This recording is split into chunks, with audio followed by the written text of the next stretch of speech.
Good morning, good afternoon, and good evening, ladies and gentlemen. Welcome to another episode of the Sunday Stream. Lots been going on as of late, but thankfully we are back in our regular streaming hour and schedule.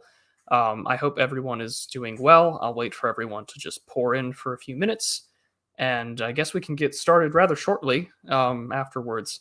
I hope that everyone is having a fantastic Sunday so far. It's been so good over here.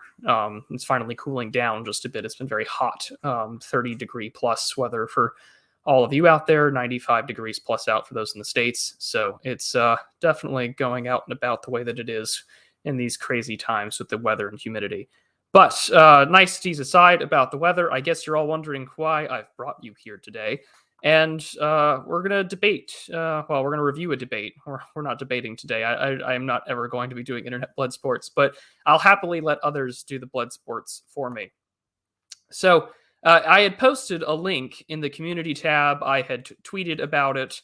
I had been discussing this debate that had taken place the other week, and I thought I was going to do a written up sort of report on it, but I thought that this would be just much more entertaining if you and I together were to go on this journey of debate and see how this went. So, for some context, I'll share the tab here. This took place on one of the ever so wonderful Munk debates, MUNK, and this was hosted 10 days ago on the 10th or the 12th of this month. So, thankfully, you do not have to pay for it. There is a lovely, fine gentleman that had recorded it or had captured it and posted it on his YouTube page, which I'll share shortly. The link is down below in the description. But May 12th was the debate. It was about this resolution that I also have in the description. Be it resolved, ending the world's worst geopolitical crisis in a generation starts with acknowledging Russia's security interests. On the pro side of this resolution, you have the rather infamous realist duo, John J. Mearsheimer and Stephen Walt, who have written a book together called The Israel Lobby. John J. Mearsheimer is considered the father of neorealism along with Kenneth Waltz. And on the con, the opposition is former ambassador to Russia from the United States, Michael McFaul, and former deputy or former minister of defense, I believe, for Poland, Radosław Sikorski, who is now on the Foreign Affairs Committee of the European Parliament. He is an MEP. So just to begin, before really diving too much onto the debate here itself, I feel like it's important that we perhaps maybe acknowledge some of the obvious elephants in the room here. Is that there are no Russians in this debate. There are 3 Americans of differing political perspectives and persuasions, and that and one, rather, I would say, hawkish individual within Poland's government, but considering historical animosities, which this debate very much showed on full display, was definitely just kind of illustrating that there wasn't going to be too much of a diversity of opinion, if you will. Already, sort of in the past, Mearsheimer and Walt get plenty of flack as it is, and I do wonder if that's mainly in part just due to the fact that they wrote the book, The Israel Lobby. But neither here nor there. The debate itself lasted for about an hour and a half, with probably some of the worst kind of. They gave their opening statements. They did these quick 3-minute rebuttals back and forth. If you've ever done public forum debate in high school or in collegiate forensic settings, you know exactly what this looks like. But after that, they had this woman, Janice Grossstein, come onto the stage, and she sat in the middle, and she was trying to treat it like it was a group therapy session. She's like, well, John, what do you think about this? And then she's like, Michael, we'll bring you back in for this. It was just a very nasally, very feminine, like group therapy, marriage counseling session, which this is for those who haven't seen it, and I'll play clips of it for the debate itself, because there's quite a bit to talk about. But thankfully, we're not paying $9.99 a month in order for us to have access to the video. You can thankfully support me instead. We have that access here. But at the end of the debate, the con had won by a 63-37% margin, although it was pretty evenly split at the beginning. Although this debate's held in Toronto. I didn't particularly find that we didn't get too much. There are some things that were said by Mr. McFaul and Sikorski that I think are worth discussing, and we'll bring those in today. But this is how the debate went. And of course, we'll bring up everyone's biographies here. So we'll start with Stephen Walt, and then we'll just go down the line. So Stephen M. Walt is the Robert Rene Belfager Professor of International Affairs at Harvard Kennedy School. He's taught at Princeton, the University of Chicago, which has an infamous level of influence in the United States. Walt and Mearsheimer are you Chicago boys. But he presently serves in the editorial boards of Foreign Policy, Security Studies, International Relations, and the Journal of Cold War Studies. He serves as the co-editor of Cornell Studies and Security Affairs. And his book, The Israel Lobby in U.S. Foreign Policy, also co-authored with John J. Mearsheimer, was a New York Times bestseller and has been translated into more than 20 languages. His most recent book is The Hell of Good Intentions, America's Foreign Policy Elite and Decline of U.S. Primacy, which I have not read this book, but I have it in my Amazon order since watching this debate and reading up on the biographies. But Walt is well known in the foreign policy community and international relations scholarship. Mearsheimer, who needs almost no real introduction, I think, but again, University of Chicago. He's been teaching there since the 80s. Graduated from West Point, 1970. He's written numerous books, The Tragedy of Great Power Politics, The Israel Lobby, and numerous others, not to mention his latest book, The Great Delusion, Liberal Ideas and International Realities in 2018. He's written plenty. I mean, he is considered sort of the father of neorealism, although that title really does go to Kenneth Waltz, but he is known for the school of offensive realism, whom we've covered in great detail on the show before. Need no introduction. He's a big influence on me. Michael McFaul. Let's get on down. All right. McFaul. McFaul is the Ken Oliver, he's the professor of international studies and political science, director and senior fellow of international studies, and all of these various fellows at the Hoover Institution, and he is now a professor at Stanford University.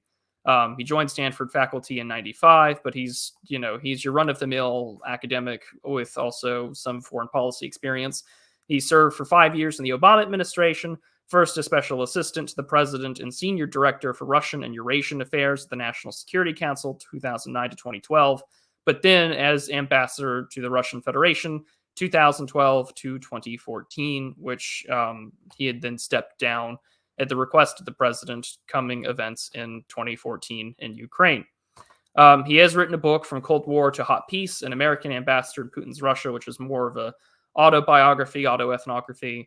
But he has done other works with about, democracy expansion, America's foreign policy towards Russia after the Cold War, and, the discussions from Gorbachev to Putin. His current areas of research, of course, include U.S. foreign policy and great power relations. So he does have the American diplomatic chops on here, and we kind of do know, if you follow his Twitter account or just browse through it for a few minutes, you can kind of tell. I mean, he's your run-of-the-line academic Democrat, and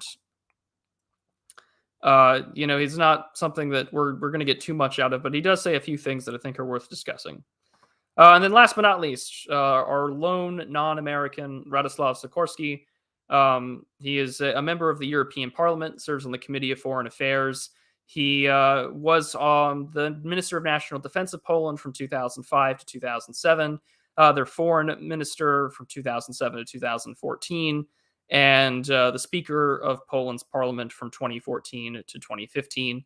So he's written quite a few books about, an intimate history of Poland in 2012.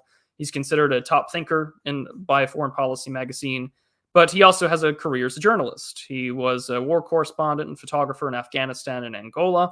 He's won awards for that.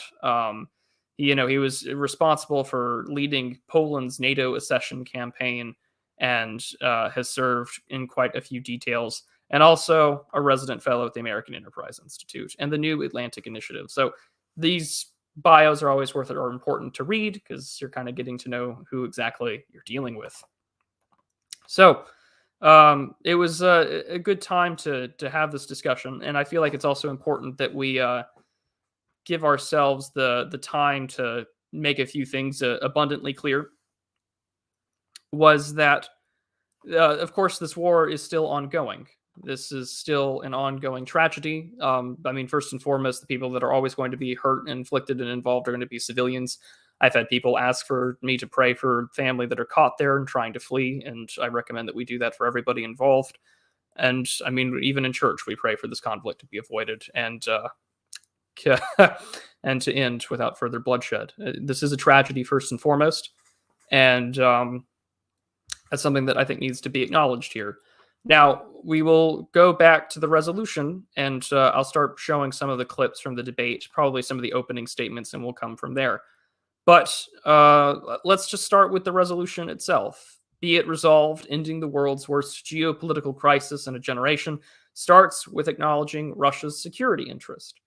Now, we do know that the issue of what Russia wants and what the United States and its expansionist ideas have been for the last 30 years has been an open debate in foreign policy circles as long as the Cold War has ended, and conversations about the end of the Cold War have existed, so even longer than that.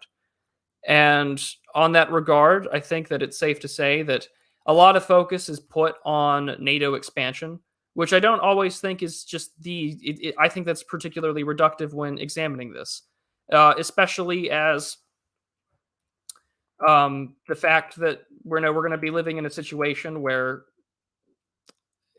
we all lie. That was something that got mentioned on the debate from Michael McFaul, was that everybody lies, or at least the Americans and diplomats, everyone, we all lie. That's a part of the fact. There is subterfuge, there is deception, there is deceit, there is putting out information that doesn't give everything away.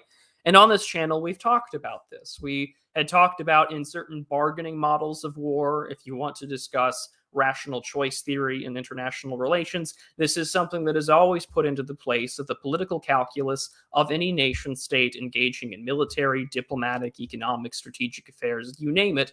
They do know that not every party is going to be giving them the full truth. It's not likely that you're going to be working with someone that's going to give it to you in full faith, unless usually you're ideologically aligned, and that's a part of liberal hegemony, and we'll get to talk about that. Now, the issue is that in this debate, a lot of emphasis that comes from Walt and Mearsheimer, based upon the rhetoric that's come from the Russian Federation, primarily from Vladimir Putin's speeches and his writings, is about NATO expansion. But in the expansion, from the 90s onward, and sort of this red line that had been defined about Ukraine. And I don't think that is predominantly the singular sole issue, especially now that we sort of have decades of which about consultation and knowledge about that. So particularly that, and there's a good thread that I was given to examine on this debate, and I think that we're going to go read it in this regard. And so I'm going to go share my screen with something else so we can all have a good read on this thread. And I know that I have a large international audience, and I'm always thankful for your perspective. And this is just one of many that I was shared with. And again, your comments in which can always be appreciated. So this is from Dmitry Aleprovich, focus on geopolitics, great power competition, cybersecurity.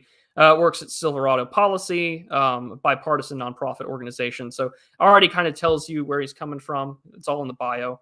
And co-founder of CrowdStrike. So all these things that are on here. So he's citing War on the Rocks, which I guess we should probably click on that too, so we all know what we're talking about. A look at how Russian leaders have reacted to the U.S. actions around the world for the past 30 years clarifies the vexed question over whether or not NATO expansion prompted Russian aggression. And so that article was written by Samuel Helfont, and perhaps we might go into that later today, but I do want to focus on the debate. But I thought that this thread was worth reading prior to getting into it, because it's one of the things that I notice a lot with Mearsheimer and Walt and a lot of the realists is that it's like NATO expansion, NATO expansion, NATO expansion.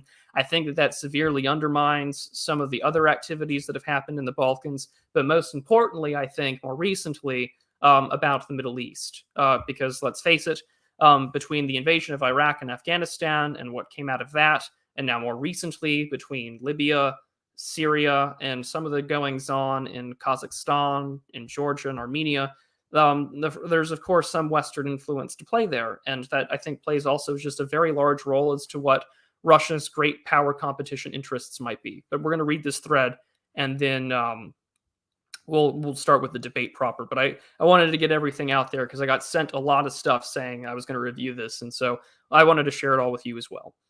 So the piece, he says, it's interesting how it wasn't the NATO expansion, but he says this is what the author is thinking. Ultimately, it wasn't just the outrage of not being consulted that infuriated the Russians. It was, in their view, the Russians' view, that US-driven rebalancing of the Cold War alliance system that they saw as an attempt to drive traditionally Soviet-affiliated or non-aligned states into US spheres of influence, sometimes through regime change. The Russians begrudgingly accepted their loss of Eastern Europe and the Baltics to the West as a result of their loss of the Cold War, but Moscow assumed, incorrectly, Alperovich says, that things would stop there, characteristically denying agency to other countries to determine their destiny. Keep in mind, characteristically denying other countries to determine their destiny. We kind of do the same. One needn't not look at the turn of the 20th century America's sort of policy on agency of Central and South America. But Dmitry continues, saying that is why U.S. actions in Kosovo, Iraq, Libya, Syria provoked diplomatic and occasional military pushback, limited in Libya but significant in Syria, as we know, to the extent of which was determined by the limits of Russian power at the time. Again, most basic tenet of realism in this regard is that nation states work within the constraints of their country. And something that you'll see in the debate when I play clips of it is that the reason why Mearsheimer and Walt seem to be very dismissive of outright military imperialism that McFaul and Sikorski go on about in the debate is that based upon the war and based upon the manpower of the military writ large of Russia, that imperial ambition sweeping through and taking over countries, especially after decades of military training, armaments being a part of NATO, is unlikely. But again, constraints are always a part about it. But Dmitry says this is where Mearsheimer gets things very wrong. It's not the traditional military concerns about NATO's expansion to Russia that borders Moscow that it's primarily caring about. It is the idea that countries have traditionally been in Russia's geopolitical corner would dare choose another path. So this is where you're going to start hear some of the Michael McFaul talking points in the debate as well. The only significant cases of Western military action since the end of the Cold War that Russia did not oppose were Somalia and Afghanistan, although I think you could probably add Syria to that regard, especially considering how Russia and the United States are involved in that country. But let us continue. So I'll bring it down to this point. This brings us to Ukraine being paranoidically convinced that the 2004 Orange and 2014 Maidan revolutions in Georgia's 2003 were Western-sponsored and orchestrated because people can't possibly have their own agency. And this, again, muddles the debate, right? Because we do know that the Americans are prominently known for, advocating for color revolution. If we read C.A. Bond's work, Nemesis, we do know that the National Endowment for Democracy, he has a quote on his book that basically they've been doing the work of the CIA for the last 30 years. We do these things, and we hear it from McFaul in the debate that diplomats and American institutions, they lie, as anyone does in the real world. That's part of how it operates.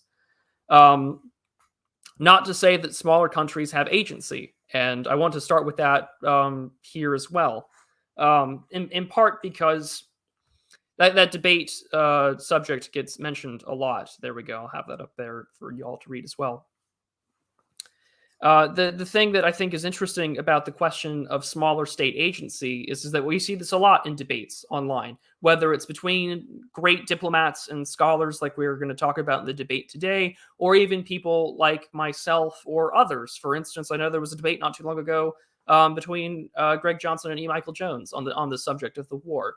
And that was a point I recall being mentioned, was about how much agency can we grant to smaller states and how much that they have there. And that's something that I think has to be incorporated. That's a question that does have to get a proper answer. And I think in that regard that the argument about, agency is an important one, especially in regards to, yes, nations have the ability to work and make decisions to join blocs. If we read The Tragedy of Great Power Politics, Mearsheimer is very adamant about this, that smaller states have decisions to make. either to engage in collective security agreements, to join larger security umbrellas, or to focus themselves through economic soft power trade, these sort of, collective networks that would decrease the likelihood of being attacked by greater power competition, especially when they do not meet the military needs or capability to defend state sovereignty. Because at the end of the day, right, what is it all about? Nation states must pursue a policy, a grand strategy, as other scholars like Barry Posen will say, to ensure that there is defense of national sovereignty.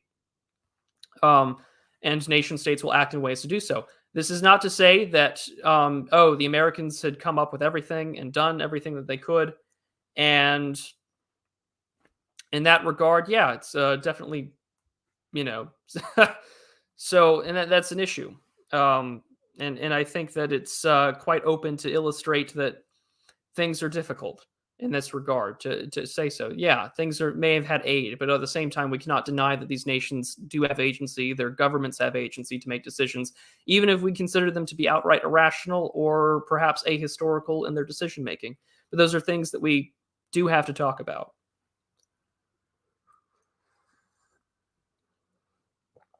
Now, that doesn't necessarily mean that it's always going to be particularly the best decision. But I'm going to move now, just to get all that out there. I've spent the 20 minutes sort of skirting around the debate itself, but I'm sure all of you are sort of here to hear and say what has to be said. So I'm going to stop sharing this for a second, and then we will move on to the debate itself. It is linked in the description, but I will be having it playing along as we get started here. So let's theater mode. Let's see if I can full screen it for you all. Oh, we can. Even better. Fantastic. Oh, so let's go and get started. Okay, the time has come to enjoin the debate. There we go. Thank you. John Mearsheimer, you're up first with your opening statement. Take us away. Before John gets started, I will pause intermittently just to provide my own commentary and takes on this issue. And there's plenty that this debate talks about. Keep in mind, this was 10 days ago. This was on the 12th. So this does not talk about some of the recent discussions about what Turkey is saying with Sweden and Finland in regards to NATO ascension and in that regard. So let us begin now with the debate. If there's anything that I notice or want to talk about, I'll just simply pause and we'll go over it. Thank you very much. It's a great pleasure to be here this evening, and I appreciate the organizers inviting me to this debate. The motion that Steve and I are defending is that to best bring the Ukraine crisis, this geopolitical crisis, to an end, it's important to first start by acknowledging Russia's interests. So what we're talking about here tonight is how best to end this crisis. We're not talking about who started it, who should be blamed. We're not talking about whether Vladimir Putin is a good guy or a bad guy. The question here is how best to end it. Now, this is referred to as a geopolitical crisis in the motion. My view is that it's much more than a geopolitical crisis. This is a geopolitical disaster. First of all, look at what's happening to Ukraine. This country is in the process of being destroyed. The war is only 78 days old. If this war goes on and on, you can only imagine what's going to happen to Ukraine. So yeah, we're at 88 days now, right? And you'll hear this throughout the debate as well between Walt and Mearsheimer, because a lot of people will accuse realists, I think, and to some degree, in regards to that realists are rather amoral or that they don't care. They're incredibly Machiavellian. And I mean, let's not beat about around the bush. My view is that realism is that it is somewhat amoral, or better yet, I should say it's value-free. And in a similar way that you would hear people discuss Austrian economics or sort of that school of thought to be relatively value-free, and that people's own values will determine how to best, maximize their utility in this regard. So I think that that's something to to figure it out in this as we continue on with in this discussion. But that accusation you'll hear quite a few times, I think, and so you'll hear it over and over. And it's something that I agree with. This is just that basically that this is a tragedy primarily for civilians and non-combatants involved, and we're watching a country get torn apart, where at the same time we're providing weapons, armaments, intelligence that is now being openly discussed. I mean, we talk about the Moskva situation, where U.S. officials are providing a flex, saying that they provided intelligence openly to the Ukrainians to sink that vessel. And so this is a position that we're at, lethal aid, as it's been, we now call it. And we just recently saw this administration, we saw this discussion take place now most recently with $40 billion in there. And I say, and I'm not implying that I'm using libertarian principles. I'm simply saying that it's valued-free discussion. That's the first important thing to say here, is that that's the reason why so many people would accuse realists of being amoral Machiavellians. But that's the issue. And so this is the debate that they're putting out forward. I think that they do this a little too much and they should have been straightforward. But again, this is where we're at. And yeah, that's simply how it's going to be. So I'll let John continue to make his case.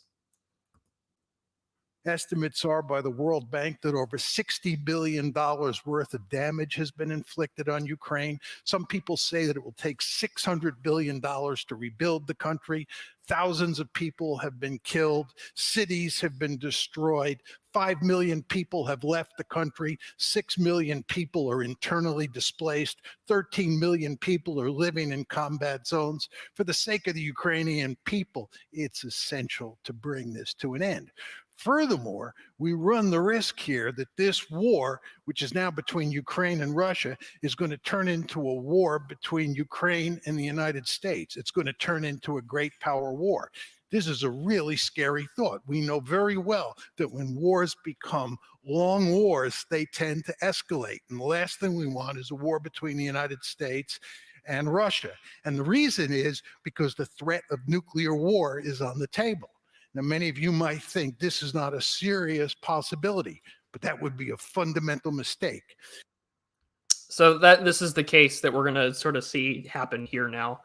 I don't know how likely that is, and I think that this is something that Mearsheimer and Walt are going to reiterate throughout the debate over and over again, and he's going to take his point here to make why, and he'll reference some things that were made before the United States House of Representatives. This is what I've talked about in previous streams and conversation about nuclear weapons, is that it's very difficult to make that claim, is how likely that they are to take place. I did a whole thread reviewing a great book about the spread of nuclear weapons, A Debate Renewed. I owned the 3rd edition of the book. I know it's been more recently updated. However, that's we've seen state skirmishes between nuclear powers. An excellent example, of course, is in the 1990s between Pakistan and India, and we haven't seen too much elsewhere, although this time it's sort of different because through a proxy of a non-NATO aligned country, NATO Western states are providing aid, arms, and intelligence, and to wage a conflict against what is labeled as a foe, a bad combatant, an enemy combatant state, a great power competitor that is also nuclear armed, which makes this situation very tense. I don't know, and I do not believe, in my personal opinion, and I hope that I never live to see it, that you want to keep war small. And I don't think that you can have a tactical nuclear exchange and that it doesn't escalate. And something that this debate touches on, but it doesn't touch upon nearly enough, is the concern that the United States, Russia, and so on, about what happens after a tactical exchange happens. The precedent, Pandora's nuclear box, is then opened. And this sort of now establishes a green light for precedent that other nations can do the same. And we haven't seen nuclear weapons been used in offensive capability since 1945. And that's simply a problem that we're going to have happen. And all these things are taking place in the midst of all these other great things that are happening at home and abroad. And this debate doesn't even cover second-order impacts. It talks about rebuilding the country. It talks about those that have displaced and those that have lost their lives. They mention wheat once, and it's Walt that mentions that. And it's just incredibly frustrating that we're talking about the wheat crisis on this channel. I'm not trying to engage in pride, but I've talked about it. Man Integrated has talked about it. And if you're not following him on Twitter, good Lord, you need to, because he's a logistics expert. Even random Twitter anons have talked about what this is going to look like about regards to wheat. South Africa, Indonesia, Egypt, Sudan, Indonesia, India, and Iran are all going to be places that are significantly affected by that. And we're not even beginning to see that what's happening by prolonging this conflict, which this debate is discussing how to best bring it to a close, or at least to start the process to end it, by addressing the fact that what we are doing is exacerbating and extenuating a conflict that is going to affect the rest of the world and its supply chains. But then again, if you are more perhaps inclined to see what everyone is talking about in regards to, certain people making profit, certain individuals wanting to usher in a reset, if you will, then maybe this is all part of some sort of plan. But needless to say, we'll continue. You should understand what America's goal is in this war. America's goal is to inflict a decisive defeat on Ukraine, number one, and number two, to bring the Russian economy to its knees with economic sanctions. If you listen to General Austin, who is the Secretary of Defense, he's basically talking about knocking Russia out of the ranks of the great powers. This is another way of saying we are presenting Russia with an existential threat. Now, does that mean that they will use nuclear weapons? Nobody can say for sure, but there is a serious possibility.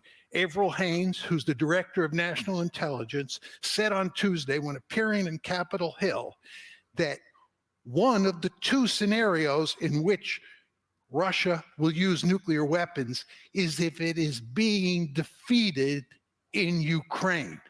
Well, our basic goal is to defeat Russia in Ukraine. So we have a very perverse paradox here. The paradox is that the better the United States does on the battlefield. Kind of reminds me a little bit. Yeah, it did not bring Russia to its knees economically. And this is something that I think that we've kind of been discussing both on this channel, but also in wider discussions in these circles, is that the decades of using sort of sanctions as the primary, scalpel in your toolbox, so to speak, in order to be like very hyper specific. One thing that you will hear across all lenses, whether it's libertarians, paleo conservatives, even sort of the Nazbol types, is that economic sanctions plainly do not work. And there are numerous studies that illustrate that things like sanctions campaigns and massive aerial sort of bombardment campaigns to criticize Admiral Duchette in regards to command of the air, his seminal text on sort of air power back almost, I think, now over a century ago. And here we are in a position where we're now dealing with in this regard here. And I think that no one's talking about these things, at least in the mainstream. It's just that we're now putting ourselves in a very difficult situation because, yeah, like with the $40 billion thing. I mean, I'm sure we can remember the problem that existed with Mr. Dan Crenshaw, representative of Congress, who was getting ratioed by like some big Chungus Twitter account. I literally say that because I think that was in his handle. Talking about why are we spending $40 billion, and he's talking about, well, it should be in America's interests to defeat an enemy without American troops firing a shot. So, I mean, this is where we're at. It seems to be that the goal is, of course, exactly what Mearsheimer is dictating. At the same time, I think that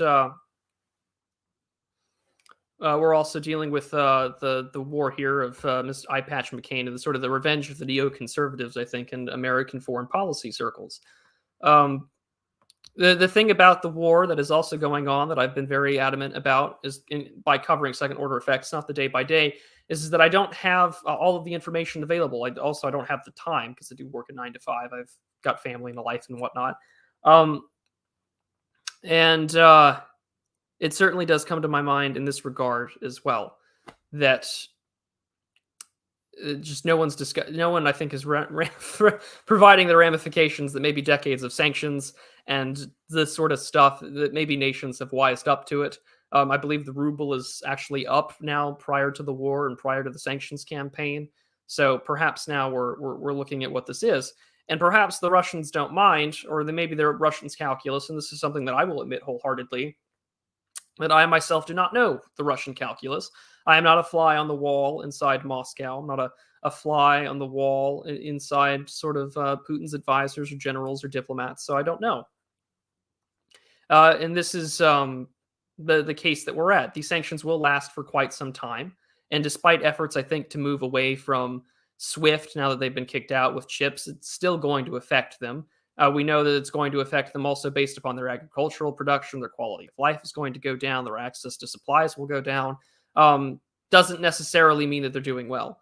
And how well they work, only time will tell. So far, we do know for sure that this is going to last several years. And that's the problem. But to continue on with the debate. Field, with the Ukrainians doing the fighting, of course, the more likely it is that Russia will turn to nuclear weapons, and we might end up in a general thermonuclear war. We have to end this war to make sure that doesn't happen. Now, the motion says that we start by taking into account Russia's interest. This does not mean that we don't consider the interests of Ukraine, the interests of the United States, the interests of NATO. Of course, we take into account their interests. But we start with the Russians, and the reason we start with the Russians is very simple. They started the war. And what we have to do is figure out what their interests are, because if we don't know what their interests are, there's no way we can shut this one down. So we're starting with Russia's interests. Now, the question is, what are Russia's interests? The conventional wisdom, which I'm sure all of you have heard ad nauseum, is that Vladimir Putin is responsible for this war. Vladimir Putin is an imperialist. He's either trying to create a greater Russia or he's trying to recreate the Soviet Union. And what's going on here is that Ukraine is a country that he wants to conquer and incorporate into Russia. He wants to absorb it. There is absolutely no evidence to support that argument. There is no evidence that he thinks that's desirable. There's no evidence that he thinks that's feasible. And there's no evidence in the public record that he's ever said that that's what he intends to do. This is a crisis that is all about the West's efforts to turn Ukraine into a Western bulwark on Russia's border. It involves a So, alrighty. Let's take a look at what's been said so far. I do think that we cannot make it a 100% Western thing. I think that would be just slightly too reductive. This is why I really cannot stand root cause debates, in part because it will ignore a myriad of other factors that are being taken place in this. And that's something that I think that we'll need to keep in mind in the future in this regard, is that these kind of words are going to be kind of thrown back at Mearsheimer in this debate. And to some degree, almost, appropriately. But there's no Russian on here on this debate stage. There's no one that can speak from either on Moscow's behalf or is sympathetic to Moscow, or even someone who is an expert on Russia. You have McFaul, a diplomat who has been, of course, within Obama's government, supportive of the Secretary of State's efforts at the time, which, of course, was that of Hillary Clinton, before being ambassador to Russia during his time with the Obama administration. So we do have sort of no one to maybe tell us with any sort of definitive information without a bent of what these interests might be. But this is what we're going to hear from the debate. And I think that those are important things that we do have to hear, even though, again, we're not going to hear from anyone who's Russian on the stage, even Russians that may have criticisms of the regime itself. As I've made it clear, both to patrons, to make it publicly, I have no dog in this fight other than I'd like to see it come to an end because the threat of escalation is very real. And that plenty of people, civilians, are getting killed, I think, very needlessly in this position, which is just greatly unfortunate. I don't support this Putin, and I'm also no fan of my own government. And unfortunately, like many of us, we're kind of watching in horror as it plays out. But we'll continue on. Three-pronged strategy, bringing Ukraine into the EU, turning Ukraine into a pro-Western liberal democracy, and number three, and most importantly, bringing Ukraine into NATO. If you listen to Putin's speeches and you read his writings, he has made it unequivocally clear that this is the principal problem: Ukraine joining NATO. And what has to be done here to solve this problem is Ukraine has to become a neutral country. Ukraine cannot become a Western bulwark on Russia's borders. You may not like that outcome, and I fully understand that. But if you are interested in preventing Ukraine from being completely destroyed, and you are interested in avoiding a nuclear war, you should be in favor of the motion. Thank you. So there's his opening statement. And I mean, this is something that we've kind of talked about before on the channel. I mean, I cite these people because I think that a lot of this stuff is true. And it may sound like over and over and over again that I'm sort of reiterating things that I've talked about before, and I do apologize, but it's just, we kind of do know the geopolitical paradigm that the United States has operated under since the 1940s, post-war onward. But I really would argue that maybe since 1896, maybe 125 years now of sort of this sort of liberalizing, paternalistic, sort of hegemony, wherein if you can learn from us, be like us ideologically, the likelihood of conflict in the future is to be decreased because there's the aspects of trade for us to engage in. We can produce things, and we're now in a position where we can all get along. And this is where you'll get arguments like democratic peace theory, where you'll get arguments about countries in which he wants to, no two countries of the McDonald's get to war with one another. That was Thomas Friedman, what he had famously said in the 1990s. But what Mearsheimer is suggesting, and the reason why this is existential, is because that the Russian, at least by what the Americans are trying to accomplish here, is to incite a decisive loss to the Russian military inside of Ukraine. In doing so, I think that they've inflicted far more casualties than I think either side was initially expecting. Dr. Sumatra Mitra had pointed out on Twitter that the reason why the casualty counts are so high is because we are finally seeing in a traditional means, well, somewhat traditional, I'll put an asterisk on that for a second here, that we're watching, both here in the United States but the rest of the world, a traditional state versus state conflict between the state of Ukraine and the state of Russia, albeit one side is being perpetually armed by the West. And that's where we're at. Again, we're seeing an actual state versus state hot war with intelligence, countermeasures, air, ground, sea forces, and so on. So this is where we're at.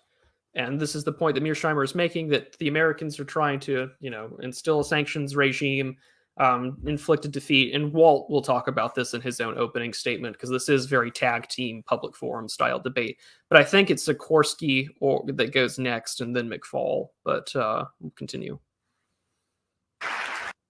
I'm down to the final seconds there. Well done. Radosław Sikorski, you're up next with your opening statement. Thank you. It is indeed wonderful to be able to debate in person, physically much better than on a Zoom call from a washroom. Some of you may not know that Professor Mearsheimer is, in Europe, in my country, Poland, regarded as the Pope of realist theory. But, the principle of papal infallibility is one of the victims of this Ukraine war. So I beg to disagree with the professor. First of all, he says there is no evidence that Putin wants Ukraine. Professor, where have you been? Haven't you read Putin's manifesto of last year, in which he tried to prove from doctored or misunderstood or willfully misunderstood Tsarist and Soviet documents that Ukraine is part of Russia? He doesn't just want Ukraine, he denies Ukraine's separate existence. He is conducting your classic imperialist narrative of our peasants wanting a separate state. What do you mean? So he's invaded Ukraine because he wants Ukraine. Now, NATO, you say that was Putin's interest. Well, President Zelensky has already conceded that Ukraine doesn't need to join NATO. Ukraine can become a neutral country. At which point, President Putin should have said, right, I've won my war, I can go home. And yet nothing like that has happened. He tried to take Kiev, he tried to do regime change. The problem with the so-called realist theory is that it's not very realistic, because it allows Russia to define what its security interests are. And if you allow that, then I have to tell you a joke from the Soviet period. With whom does the Soviet Union want to have borders? With whomever it pleases. And with whom does it please? With nobody. So on that...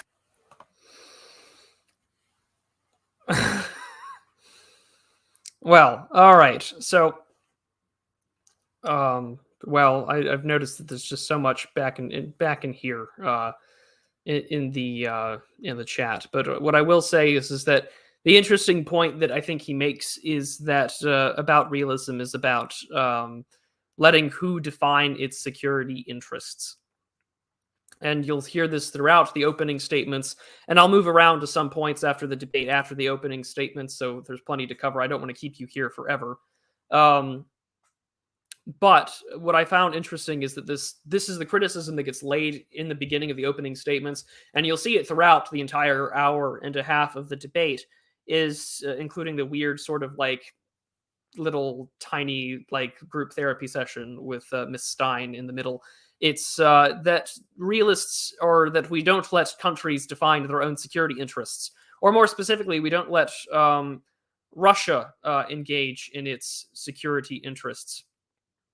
What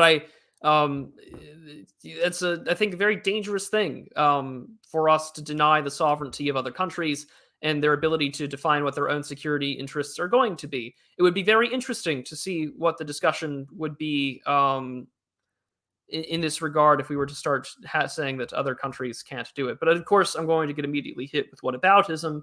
But I think that in this situation, it does illustrate that what kind of rhetoric we're dealing with here in great power competition of trying to lay down the framework for narrative, that we don't want the country to have its own clearly defined security interests. And then the debate will go even further, arguing that, oh, by the way,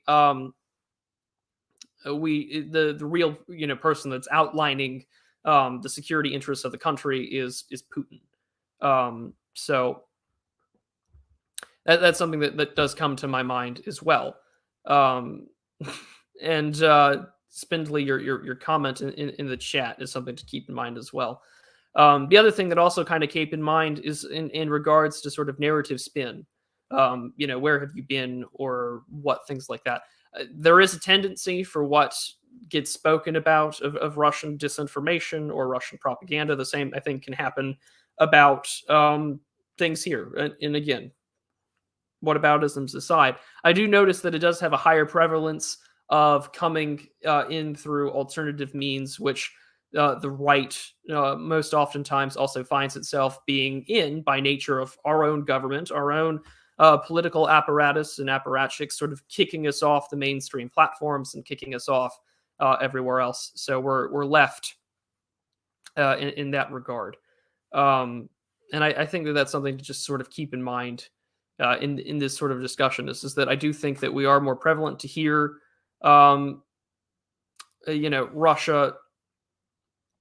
Well, we're more inclined to hear, I think, more from Russians on the right by nature of being on other platforms or being deplatformed that we would the libs in many regard. I don't know how many liberals or blue check marks or Ukrainian flag accounts on Twitter know what the Russian perspective is or talk to Russians.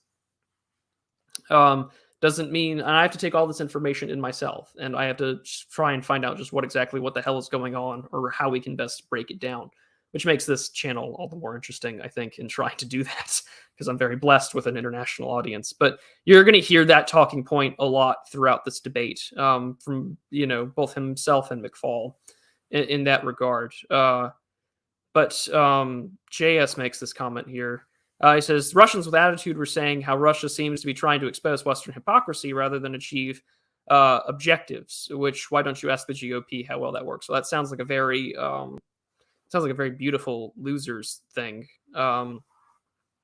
So things that definitely come to my mind in that regard. If they're trying to expose it, I think that's I don't know if that's giving the Russians too much credit. I'm sure that they have strategic goals and economic ones that they'd like to accomplish. It's easy to point to the world stage how things are going. I think that a point also worth making, and I talked about this on Pete Kionis' show in a rather impromptu discussion about Russia, Ukraine. I didn't bring my best notes and armor to that one, but the thing that sort of came on my mind is that they're more focused on the kinetic gains that they can make, but also at the same time that they use sort of the UN vote to illustrate things of importance. So like the 35 national abstentions, like, with India or South Africa. So it's something I think that comes to my mind. But we'll continue on here. Theory, great powers could invade whoever they pleased. Also, Putin is not just reacting to what we do. He has agency himself. He started as a reformer, and he ended up as a traditional Russian Tsar who is taking his country backward. It was his decision to stop the modernization of Russia and to try to gather together the former republics of the Soviet Union. He already has troops in Armenia, in Moldova. He had a foray into Kazakhstan. He's in Belarus. He's in Georgia. He's running out of countries to invade. Also, the so-called realist theory underappreciates the importance of ideology. It creates a kind of fake moral equivalence between. Okay, so this is a criticism that is actually, I think, somewhat valid that Sikorski brings up. That realism tends to undermine or underappreciates the word that he uses, ideology. This whole point that you'll hear from the constructivist school, constructivism. We did a small, brief introduction to this school of thought on the channel previously, but constructivists will argue that social construction of geopolitical norms and international relations are founded by ideology, political formulas. And to me, that's something that the realists do not tend to do. Now, the realists, I think, get shafted in some ways because a lot of people, and in this debate, they'll point it out, where they'll say that a theory is tested based upon its predictive capabilities. The realist school tends to operate under the assumption that predictions can be made, but it is much better at using things to explain why states act the way they do, not as a predictive theory, but as an explanatory one. But the criticism that it doesn't put enough attention on ideology, I think, is very fair. There's a book that I had ordered that it's on my backlog of books to read, but it's called Constructivist Realism, talking about how international norms, how nations interact with one another, the socially constructed ideology, identities, their definitions of certain words, because, my idea of security may differ from your idea of security and vice versa. All of these things are going to play a huge role in this regard. So I think that this is something that we should keep in mind when we talk about realism, because we should also keep in mind the socially constructed identity, which oftentimes come from elite interests, in the world. And I think that that's one of the very few things, in my personal opinion, in this debate that actually does come out of the opposition, the con side, that we should keep in mind in the future.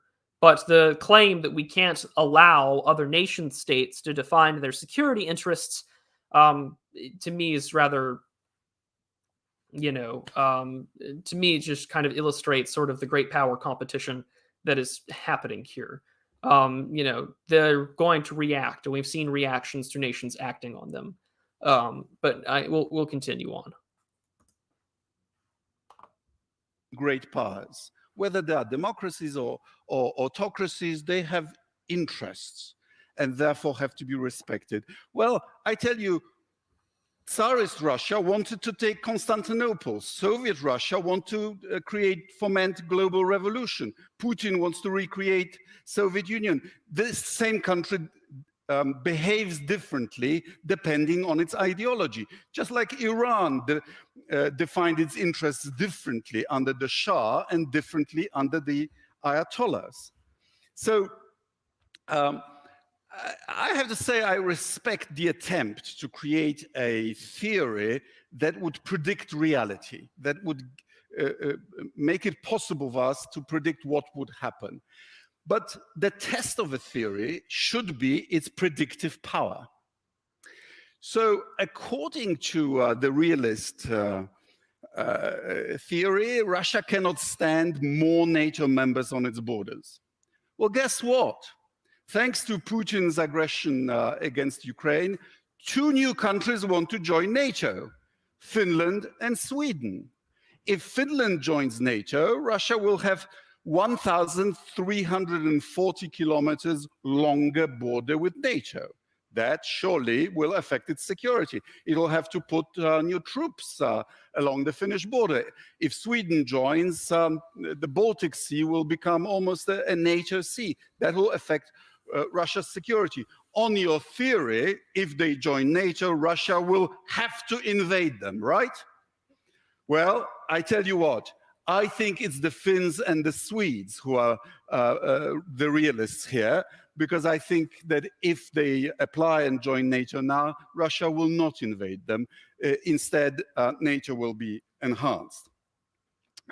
So, ladies and gentlemen, I think that, yes, we all recognize that Russia has security interests, but what it would take to end this very dangerous conflict is for Russia to acknowledge that other countries, including smaller countries, and in particular Ukraine, also have and has security interests, the right to exist, the right to be a democracy, the right to integrate with the West if they so wish.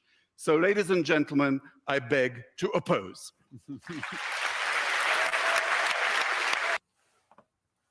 So we've got that point. I mean, like, there are valid criticisms here, I think, that are worth doing. The problem is ideological blinders. There's a point, though, that this is why, if you take the time to go to Apostolic Majesty's channel, who has done a wonderful, I think, 2-hour lecture on the history of Ukraine, both as a region, as a country, as a people, I highly recommend that you do. Now, this was acknowledged prior to the invasion that even with the forces that are on there, it wouldn't be enough to take the largest, the second largest landmass on the European continent, and that's something to keep in mind. Second largest landmass, if I recall correctly. The thing about the Baltics, I mean, Latvia, Estonia, Lithuania, Denmark. I mean, the Baltic Sea is there, right? I don't think that this is a particular issue that I think matters. There was, I'm trying to find it now, but there was a good conversation that I had came across earlier that was discussing the issue of Russia's and Ukraine's interest in here, whether it would be over warm water ports out of the Crimean Peninsula and access to the Black Sea and thus by extension the Mediterranean through the Dardanelles. All these things that in my mind come in this regard. And that's something that I think has to be playing a role here, not to mention things like agriculture, natural gas reserves. The wars that have been taking place there since 2014 have effectively limited Ukraine's access to natural gas reserves. It's got something like 5 trillion cubic meters, I think, in reserve that they have limited access to now because of what's been going on, even more so since the war began 88 days ago. All of these things that come to mind in this regard. Now, the claim about Zelensky, being open for a diplomatic breakthrough or a suggestion. Yesterday, he had said that only a diplomatic breakthrough could, rather than an outright military victory, could end Russia's war on his country, especially as Moscow has now most recently, cut gas supplies to Finland. Now, the thing about that I find particularly interesting is that we're not addressing maybe the economics of it. We're not addressing again, it goes back to the point of the resolution, right? Security interests. These are the things that I think to play a role here. And with Zelensky saying that, the war has been achieved because he's not open to being NATO, he wants a diplomatic solution. To me, it feels a little hard to take him at face value on that statement about a diplomatic solution when we're pouring billions of dollars into the country and continuing to provide intelligence and to continue to fight the war. Because, again, diplomatic breakthroughs, this is something that gets talked about in the debate, and it's just the basic reality of how this works. This is that all of a sudden, a diplomatic solution is typically accomplished, and it's something that McFaul will point out, which is a valid criticism, that you're only going to find a diplomatic solution through stalemate or diplomatic victory. Or stalemate or a military victory. And again, he said multiple times about diplomacy or trying to, ensure neutrality to some degree. I know that there have been peace talks in the background. We've talked about it before on this channel.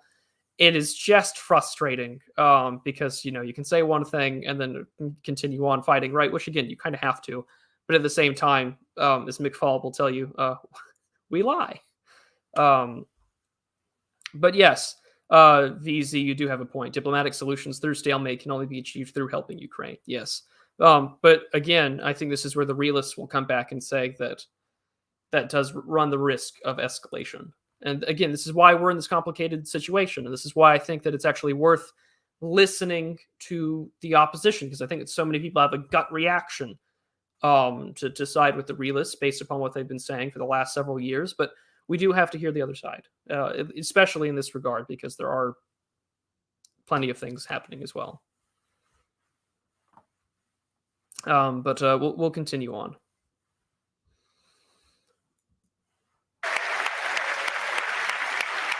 Put 6 minutes on the clock and turn the stage over to you. Thank you. It is a great pleasure to be here and speaking on this important issue. The motion states, ending the world's worst geopolitical crisis in a generation starts with acknowledging Russia's security interests. It focuses our attention on security because that's the issue driving Russia's behavior, and it's that behavior we have to change to bring this tragedy to an end. John has explained why Russia saw efforts to bring Ukraine into the West as an existential threat, which led them to launch a brutal and illegal invasion. I want to drive this point home by pointing out that major powers, including democracies, often act in brutal and dangerous ways when they believe their security is at risk. Consider China in 1950.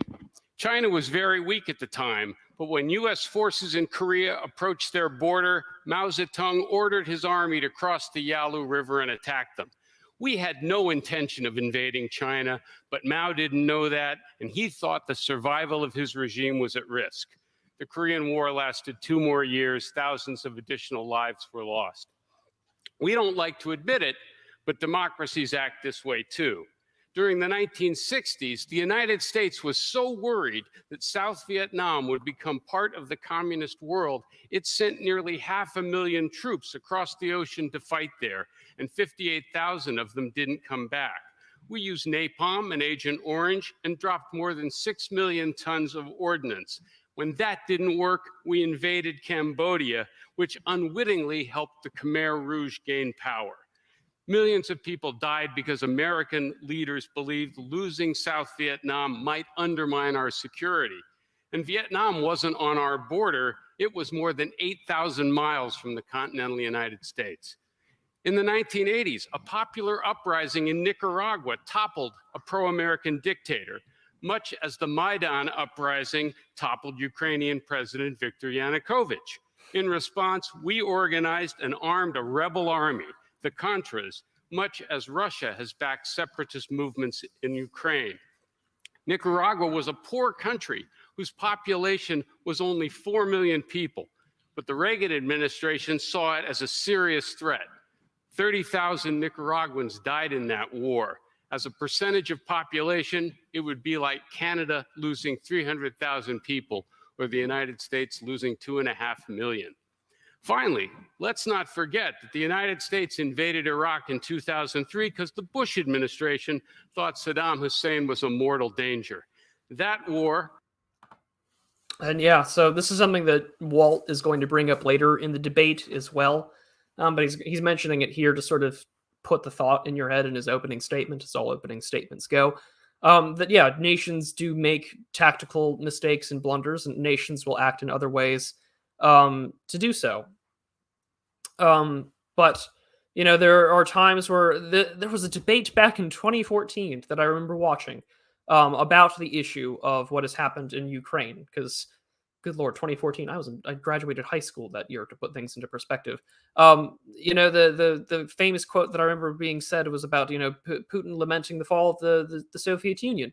And then I remember the back and forth about how, you know, anyone who wants to resurrect it would also be an idiot, coming from Putin's words. But that's something that I think does come to mind in this regard. This is that it's always hard to read into things, and this is why this creates the security dilemma and creates where we're at in respectively where we're at today. It is a tragedy because it's so hard to tell what is what. And Walt's point that he's trying to make here is that nations historically have also operated in ways and means that may be beyond their capability, but see it as an interest in order to get involved. And he'll point this out later in the debate. I may go to that clip later on when we talk about it. Which Professor McFaul supported and John and I opposed, killed thousands of Iraqis, did enormous damage to the country, and led to the emergence of ISIS. The Bush administration chose to launch an illegal war because it felt threatened. And just like Putin, President Bush thought the war would be easy. None of this excuses what Russia is doing today, not in the slightest. All these actions should be roundly condemned. But my point is that when powerful states think their security is threatened, they'll go to great lengths to try and deal with the danger, and they'll do great harm in the process. If they face setbacks, they're more likely to double down than reverse course. The lesson is that threatening a great power's security is a very risky business, especially in the nuclear age. Now, today, many people want to ignore the security fears that led to this war and simply punish Putin. They want to inflict a decisive defeat on his army, collapse the Russian economy, get him removed from power, and put him on trial.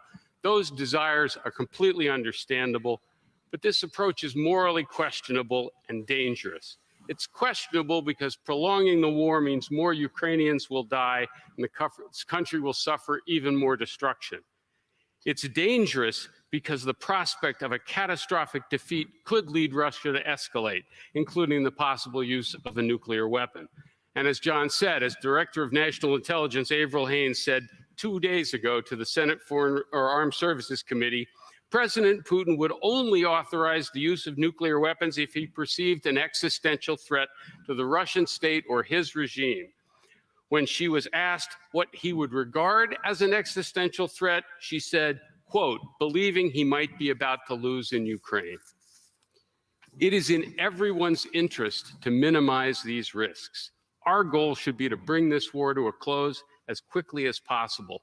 We need a political settlement that both sides can live with and that neither side will want to overturn in the future. That settlement must provide security for Ukraine, but also for Russia, because again, it was Russia's security concerns that caused the war. That's why ending this crisis must start by acknowledging Russia's security interests. Any other course of action will do more damage to Ukraine, cause additional suffering in countries that depend on Russia and Ukraine for food, 30% of the world's supply of wheat, and increase the risk of nuclear war. That's why I support the resolution. Michael McFaul, you're going to have the opportunity to give our So yeah, the end of his statement there. But I mean, that this is the thing that unfortunately I think too many. This is the only time that this gets mentioned is the wheat issue, which The Economist magazine, I put a tweet about this earlier this week, was about the subject of they had showed the wheat stocks and whatnot, and they were discussing about about famine and all that jazz, which is gravely concerning. But the resolution itself, to sort of reiterate here, be it resolved, ending the world's worst geopolitical crisis in a generation starts with acknowledging Russia's security interest. And if anyone who's done debate before, normally the thing that you would typically do in these kind of deals is provide resolutional analysis, provide definitions, which no one in this debate is doing, which makes it even worse, right? Because no one is defining security interests.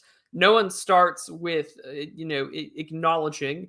But I mean, again, right? These are the things that you would do in technicalities and formalized polemical situations. But you need to have these terms defined. If you're going to have a discussion over policy, especially about, what are the ways to bring an end to a conflict, that I do fear, as I talked about at the very beginning of the year in January, before this even started, that if invasion is to happen, what will most likely happen is that billions of dollars will be poured into the country, and you will see another cold conflict like Syria take place, but this time much more dangerously because it's this much closer to Russia's actual borders.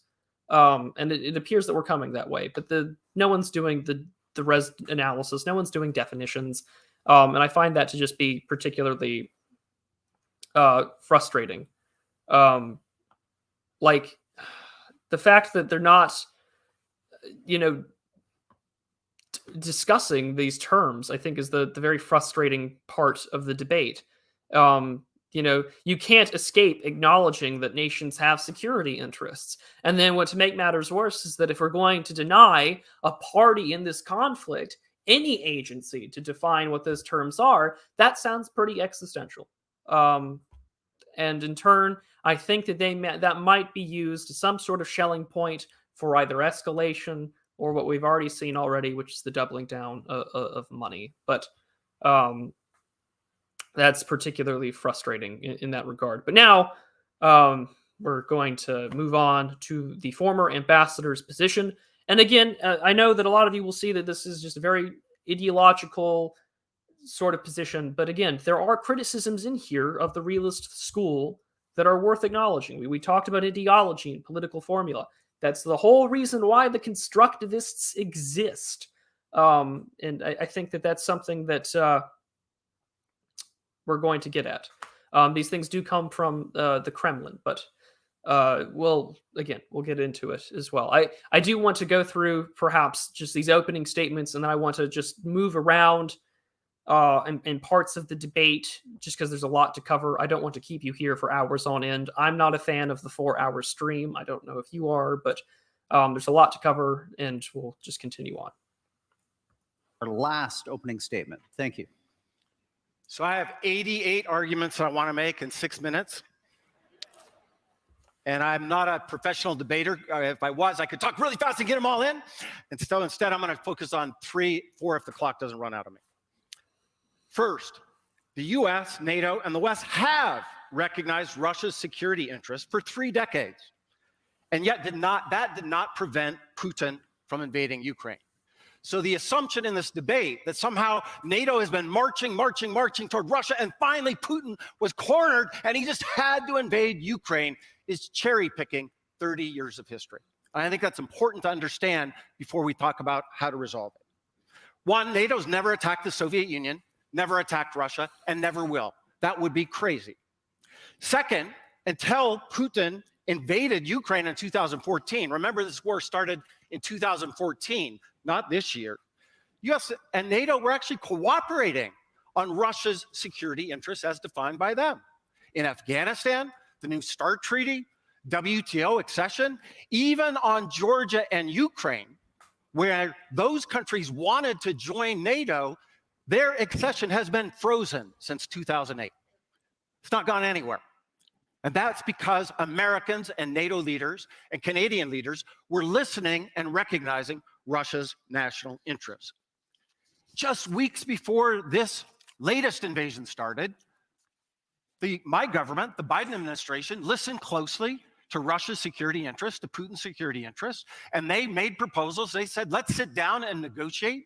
I talked to the president right before Putin invaded. They were talking about a Helsinki 2.0. Is that not listening to Russia's national interest? So there was an article about, I think on February 3rd of this year, talking about the need for a Helsinki 2.0 sort of discussion for Ukraine. And I mean, we're going to get more of this later here. And it's something that I think is worth discussing. Like, yeah, that was a potential aspect there when there was negotiation during the midst of the troop buildup to sort of bring things into place where they are at. But at the same time, right, a lot of these interests outside of ideology also get addressed or need to be addressed. And unfortunately, I don't think that this debate has a particularly too much to offer. And it's a very frustrating aspect in this regard, especially with the debate itself, is that we're not seeing, unfortunately, a particularly high number of individuals that are going to talk about the realities of these interests or the realities of what the goals are. No one is speaking in plain language. I think the most blatantly honest moment we got, ironically, was out of Mr. Crenshaw's mouth. But as one of the chief, I think he's actually the chairman of the Senate Foreign Relations Committee. Yeah, he is the chair. Senator Bob Menendez of New Jersey, who had recently, not too long ago, had been acquitted of taking gifts and things like that illegally. He had said on NBC's Meet the Press earlier this month that the United States is not in a war or a proxy conflict with Russia. This is already after Secretary of Defense Lloyd Austin had said that the United States was pushing to weaken Russia. But this is before the House of Representatives was debating the Ukraine aid bill, and it eventually got passed and signed by the United States, where they were openly saying that we are in wartime, which should be very dangerous for that kind of rhetoric to be said, especially when not formally engaging in an actual conflict. But let us continue. But no, that's not, it was not about NATO. It was not about security arrangements in Europe. It was about something else. And that's the part we have to bring in this debate. NATO has not been expanded. It's been 20 years since the last big bang of NATO. And so you have to ask yourself, what changed? What changed after the big bang in 2002? What changed after the Bucharest summit in 2008? When I think things were basically frozen. I was in the government for 5 years. The issue of NATO expansion did not come up once. So what changed? It wasn't NATO expanding. It was democracy expanding. Russia, Putin, invaded Ukraine in 2014 because of the revolution of dignity in Ukraine. That's what changed, not NATO policy and not us not paying attention to their security interests. Second, security interests don't come from heaven. They aren't defined by the balance of power in the international system, no disrespect. They're defined by individuals. They're defined by leaders. When I showed up at the White House, nobody handed me some blue book and said, Mike, this is the American national interest. Okay. I don't expect you to get a lovely blue book that says this is the American national interest. But we know that some things haven't changed. We know that some things have not changed in regards to I'm sure no one passed him a book, but I'm sure that each administration is going to have a foreign policy interest or what the defined American interest of that time is. For instance, during the Obama administration, um, we know for sure that one of the things that the Obama administration, which I think did right, is that the American interest shifted, not just primarily towards the Middle East, but also had very famously in 2011 onwards the pivot to Asia, which, while albeit it was supposed to be the problem, of course, regarding, I believe, the Trans-Pacific Partnership and trying to have economic integration, but at the same time, just uh, differing administrations change their policies in regards to managerial democracies in this regard. And this is something that we've talked about from the Europeans that talked about it when Trump was in office. It's just like there was this reassurance that like he might be here for 4 years, he might be here for 8 years. And with that in mind, America will still be America and things like that. I remember that being very adamantly talked about in 2016, 2017 in college in my comparative international relations class that I was in. And one of the things that I always found interesting about that was, well, they kind of got what they wanted. But even then, the precedent had been established that certain agreements in certain parts of the sort of diplomatic bloc of the United States couldn't necessarily be trusted, or that they were likely to change from administration to administration. The sort of established precedent of treaty and law was subject to change. And, excuse me, we kind of see this with the Iran nuclear agreement. But we will continue on. It's just something that I kind of can't help but chuckle. No one hands him a blue book, but it's just like, we know that there are memos. We know that there are books. We know that there are white papers. We know that, but at the same time, right? One thing that McFaul does get right about the regime, or what he's talking about, is that we define what democracy is according to our own interests. I think someone in the chat pointed that out. That's accurate to how it operates within the U.S. foreign policy, whether it's in the Biden administration or any other kind of efforts for democracy promotion abroad.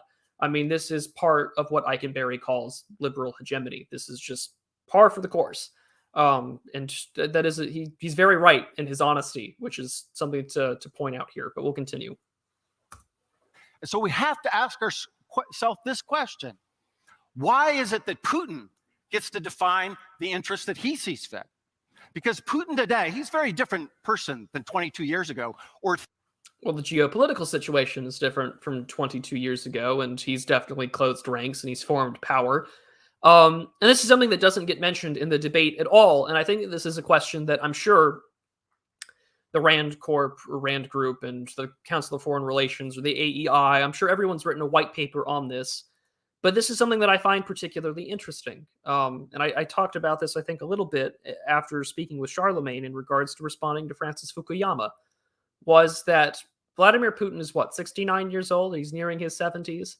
And he's not going to be around forever. And I think that there should probably be more attention placed on who his inner political circle is, or who is around that. And I should be doing more research on that myself. I'll wholeheartedly admit that I'm a little ignorant in that regard.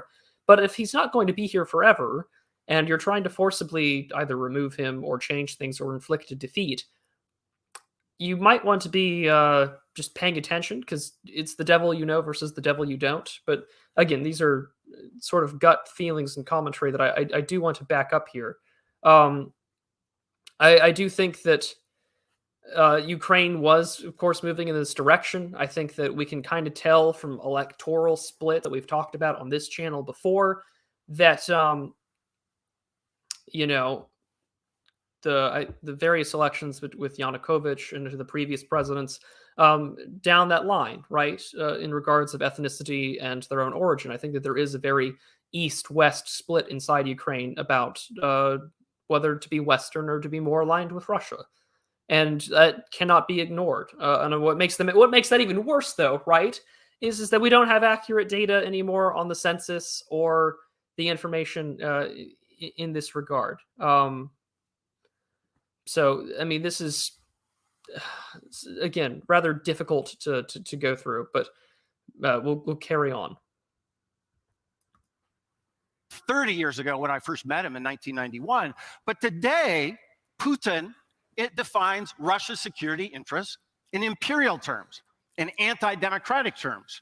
He believes it's in Russia's national interest to annex Crimea. Are we just supposed to go along with that? He believes that it's in Russia's national interest to declare Donbass independent countries, and he'll soon annex them as well. Are we just supposed to go along with that? He believes it's in Russia's national interest to slaughter civilians on Mariupol in the name of, and he says it, I'm sorry, Professor Mearsheimer, he says it very clearly in his speeches, to liberate Russians from the neo-Nazis that are subjugating him. In fact, in his speech before he invaded Ukraine, 7,000 word speech, the first 4,628 of them he spoke before he ever mentioned the word NATO once. That's what he's trying to do there. And my question is, where does it stop? So Donbass, is that enough? Does he get to have all of Ukraine? I think if you just allow him to define it as he sees fit, you're down a very, very slippery slope. The other thing I want to remind you in this debate, other Russians disagree with Putin. Alexei Navalny is sitting in jail right now. They tried to kill him, and then they arrested him in preparation for this invasion. I just got a letter from Alexei Navalny. He radically disagrees with Putin's definition of Russia's security interests. Oh boy, plenty to sort of talk about here, but I mean, I'm sure there are plenty. I'm sure there are plenty of Russians that are either watching or in the chat or will message me or comment or whatnot, but that will sort of have criticisms of the current government. But I mean, citing the gentleman that had been sort of propped up by the U.S. in the same way that the United States sort of recognized Juan Guaido as the ruler of Venezuela de facto, despite having no control, sort of illustrates, I think, some of this is what we're dealing with, right, in this debate. And it's just something that we're going to keep seeing. So again, this always leads to things like whataboutism or whatnot. And I think someone had said that he got 4% of the vote. But again, I mean, with electoral systems either here in the U.S. or in Russia, it's just not a particularly great mechanism, I think, of keeping an accurate tally. But we'll carry on. It's just I pause for you to hear all these things, but also so YouTube doesn't yeet me for things like that, for having me just sit here while I'm playing something for y'all. And therefore, just to assume that if we just listen to him and sue for peace, you'll have peace, I think is naive. I actually think it's naive. Eventually, there has to be a negotiated settlement. We all agree with that. But to presume that we just have to accept whatever Putin says is in Russia's national interest, and that will be peace, I think is misguided and ahistorical, especially in that part of the world. Finally, maybe it's the opposite. Maybe too much concern for Putin's definition of Russia's security interests actually caused this war. And let me quote one more. I skipped over my quotes about Putin. I'll get back to them later because that clock is ticking very fast. But let me just quote one more security expert about this very issue, about appeasement. If we just give him what he wants, everything will be fine. Appeasement contradicts the dictates of offensive realism and therefore is a fanciful and dangerous strategy. In short, appeasement is likely to make dangerous rival states more, not less dangerous. That was John Mearsheimer. Thank you. So besides the really dry mouth coming out of why he sounds like he's got peanut butter or something stuck in it, I mean, the point about appeasement, and this is where this is the frame game, right? Is that let's go towards the issue in regards to appeasement. Like, this is where we're at. Do we have to appease them? We're going to give them everything we want in this debate, or not only just in this debate, but what's going on in the world right now. We're not no one is going to give anyone 100% of what they want at all times unless they're absolutely defeated, obliterated, or given something that is equal in value in an exchange. And clearly, so far, that's not happening. And yeah, this debate did take place in Toronto, June. It did. So, I mean, it's just, something that we're going to see in this debate over and over again is a lot about the frame game, appeasement. You are going to hear the usual stick about certain, whether it's in World War II or in the 1800s about Napoleon invading Russia. That'll get mentioned. It's just illustrative, I think, of a lot of the problems that get said here. So what's going to happen next, now that everyone's opening statements are done, is I believe everyone gets a 3-minute rebuttal, and then they'll bring Ms. Gross-Stein to sort of bring up their points. I am going to let everyone hear the points being made about this issue and the rebuttal points. And then I'm going to just show a clip that I really want to play that's actually done by Stephen Walt, that I think was probably one of the best parts of this debate that I think we kind of all need to keep in mind in the back of our head. Someone in the chat says I hold back a little too much. And sometimes I do, in part because I think that it is important that I don't let my personal biases get in here as well. I do want my best to sort of explain everything that I can, because while I think very realistically this is a conflict between a sort of expansionist political aspect of the West, primarily through the United States, I think that this is very classic to what we've seen before, whether it's in Libya, whether it's in Tunisia, or whether it is in Syria, and now what we're seeing here. And that'll be a problem to keep in mind.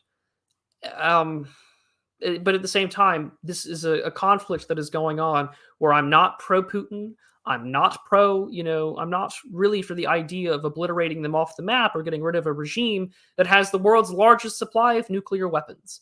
I think that in this position where we are at, which makes it very concerning to me, is that okay? Say that the West, by extension the United States, really say that they get what they want. They get Navalny in charge. They get someone else in charge.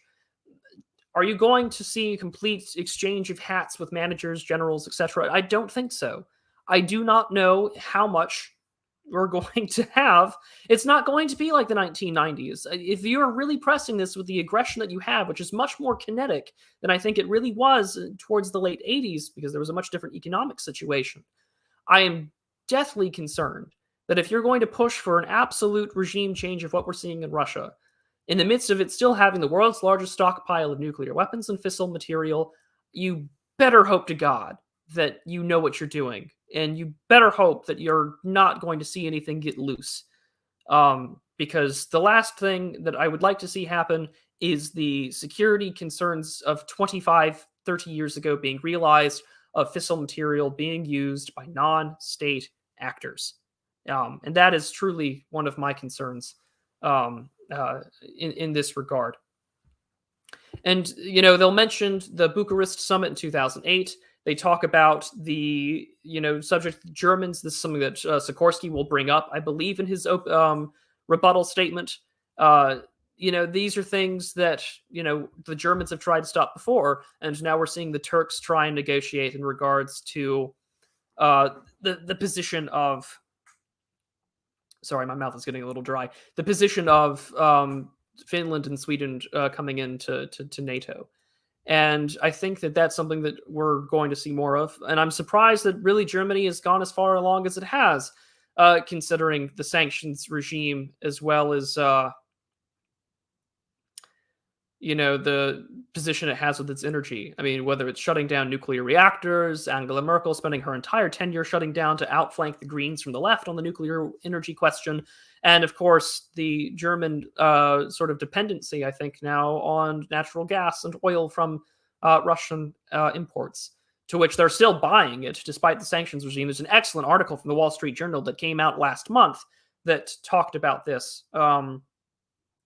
this very issue, that both the Americans and many Western countries that have led the sanctions regime are buying oil just in other ways and means. So we're definitely in a very strange place. But I mean, there are many that are predicting that the gas prices in America are going to continue to get worse. We're shutting down our leasing operations for oil drilling, I think, outside in Alaska and other places. So it's just things are getting worse, and that's something that I think we're going to have to keep in mind is, do you have the political capital to continue to wage a proxy conflict by means of which you can't even have a stable standard of living? But at the same time, you have an environmentalist lobby that does come to my mind almost immediately. But we'll continue on, because now we're going to get to the rebuttal statements. I'm going to play 2 different clips, and then I'm going to move towards announcements and super chats. I really do not want to keep you all forever on a Sunday evening and afternoon, but we'll continue on.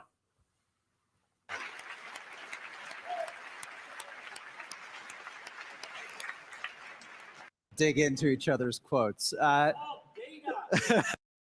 Go in the same order as the opening statements. I want to make 3 sets of points, and they all have to do with data. Mike makes the argument that Putin alone, or just Putin and a few Russian leaders, are interested in Ukraine and the whole subject of NATO. This is what one of Mike's predecessors, Bill Burns, said in 2008 in a memo to Condi Rice. Ukrainian entry into NATO is the brightest of all red lines for the Russians, not just Putin. In more than 2.5 years of conversations with knuckle draggers in the dark recesses of the Kremlin and Putin's sharpest liberal critics, I have never met anyone who thinks that Ukraine in NATO is acceptable. Second, to go to Mike again, let me go to Rodin this time. He made the argument that that Putin, in his famous July 12, 2021 essay, made it clear that what he was interested in doing was conquering Ukraine and absorbing it into a greater Russia.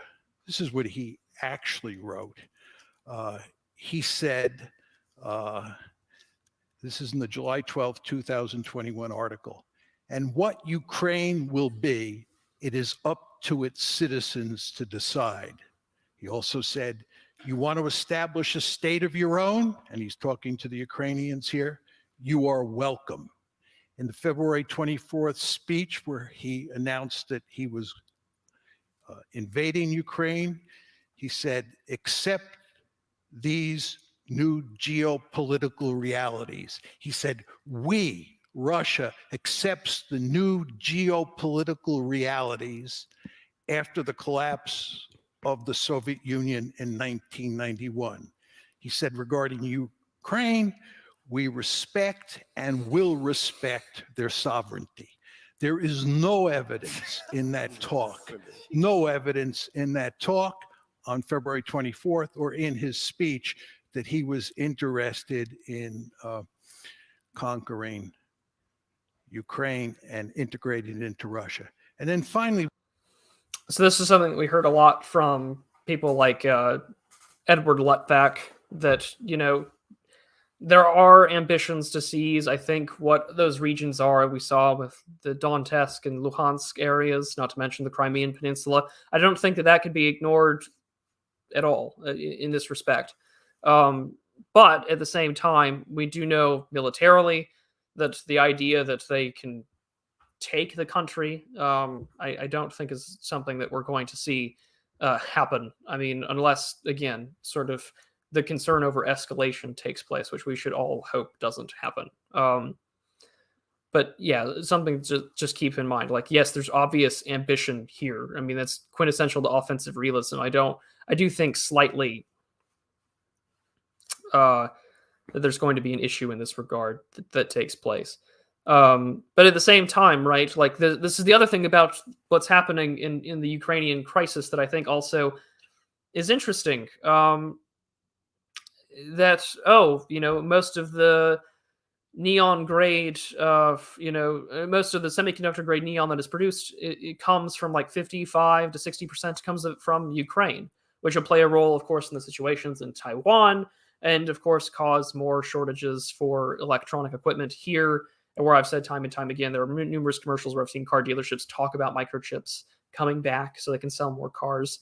That's something that that is important to keep in mind, that may have a significant impact on our own security. I know that there's already talks in Congress and the current government to boost up semiconductor production, but that's vital to any modern military apparatus that I think will keep going. And again, it goes to a matter of trust, and that's something that Michael McFaul will talk about in this debate. I'll play that clip, and I'll also play the clip from Walt that I wanted to show, but we'll continue on.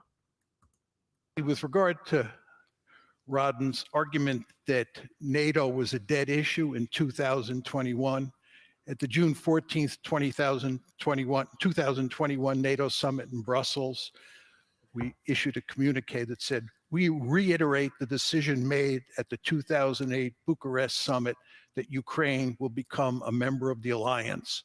We reaffirm all the elements of that decision.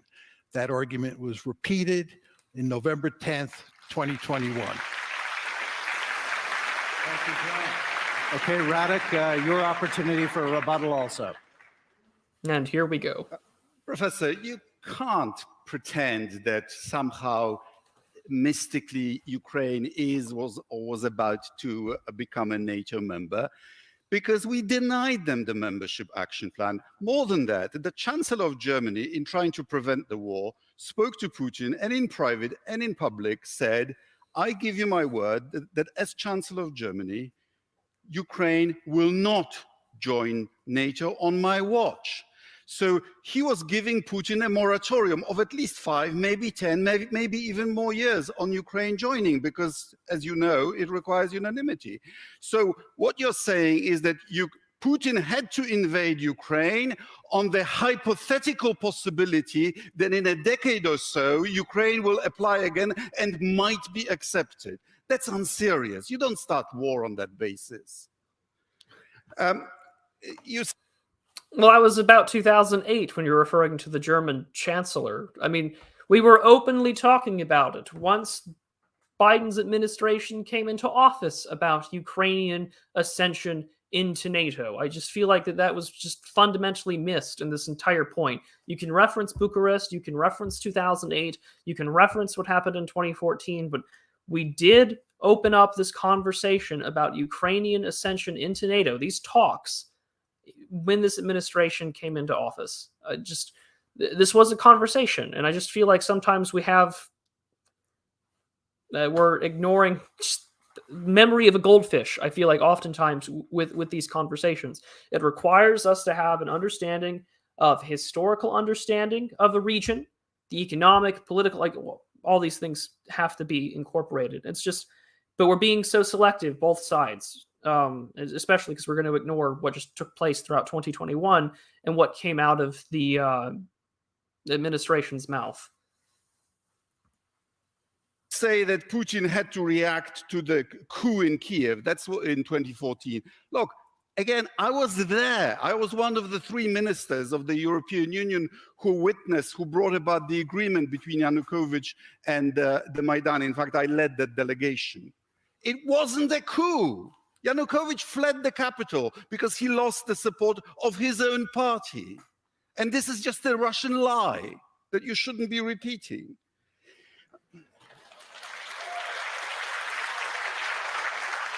And Putin respecting Ukraine's sovereignty? Could he possibly be saying it in the same faith as remember the little green man in Crimea? These are not my soldiers. This is a man we just cannot trust. And is Russia driven? They'll bring up trust again, but I mean, kind of does say a lot in regards to what we're dealing with here. I mean, there should be a whole stream, I think, at one point in time dedicated, I think, to the events of 2014. I don't think we'll ever get a full answer as well, right? But I mean, you were there, and I sort of I remember also distinctly Victoria Nuland getting under a hot mic saying "F the EU," in this regard. Like that, this is an ancient history. It's not like these things were all there, and then this is a man that we cannot trust. It's just it's the assumption that everyone else is lying, whereas full-heartedly, right, we're also going to see later in the debate, I think Michael McFaul say, like, yes, we lied. It's very openly. It's not a good optics win. It's the wholehearted truth that everybody lies. We know this, right? But he's so adamant about it, like it's this great church thing. Yes, we all lie. And I might find the clip in a minute. It's just very frustrating. But also at the same time, no one, I mean, that there are biases here that no one is in this debate is being remotely reflexive about. We do know that Mearsheimer has shown up on other, state media that comes to my mind in regards to, that he does play a little more apologetics for his position, where it's just a little more anti-Western or anti-liberal, which, again, he's got valid criticisms, doesn't acknowledge it in this debate. We're not going to acknowledge, although he's more open about it, and I think he just wears it on his sleeve, that yes, there's the Polish position here of history. He even says it in the debate that Poland has security concerns based on the history of invasion. Although the times have certainly changed, so I don't think that that's going to happen by nature of NATO ascension. Not to mention that Russia does not have the military capacity to invade Poland successfully. Not to mention no one wants to see a full-on Russia versus NATO conflict. But again, just there's no reflexivity in this debate. But yeah. I mean, again, whether it's the NED, whether it's McCain, or the footage that's recently come out that I'll have to retweet, where it was talking about then Senator John McCain and Lindsey Graham talking to the Ukrainian military post 2014, saying that the time to inflict action on Russia is now, to inflict pain. So things to keep in mind. Even by security in Ukraine? I don't think so. I mean, would Ukraine attack Russia? I mean, Ukraine is not a member of NATO. If it were, the 82nd Airborne would now be in Ukraine and not in Poland, because we would have to be defending a member. In fact, what happened that US troops withdrew from Ukraine in anticipation of the Russian attack. So this is not about NATO.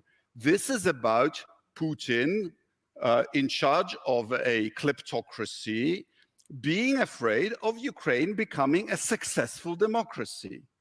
Ukraine was beginning to succeed.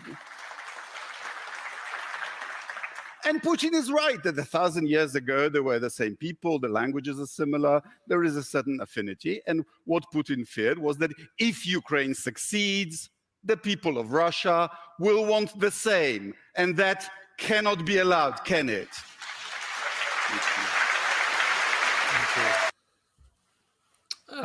But yeah, but they went there, right? And also successful democracy.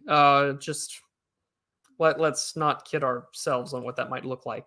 I mean, it's the same thing that it would look like here, or what it might look like elsewhere, where it's all ideologically on the same sheet of music. And remember, this is where we're at. And someone mentioned kleptocracy. I mean, I'm pretty sure that I live under one as well, but it's just a little more formalized.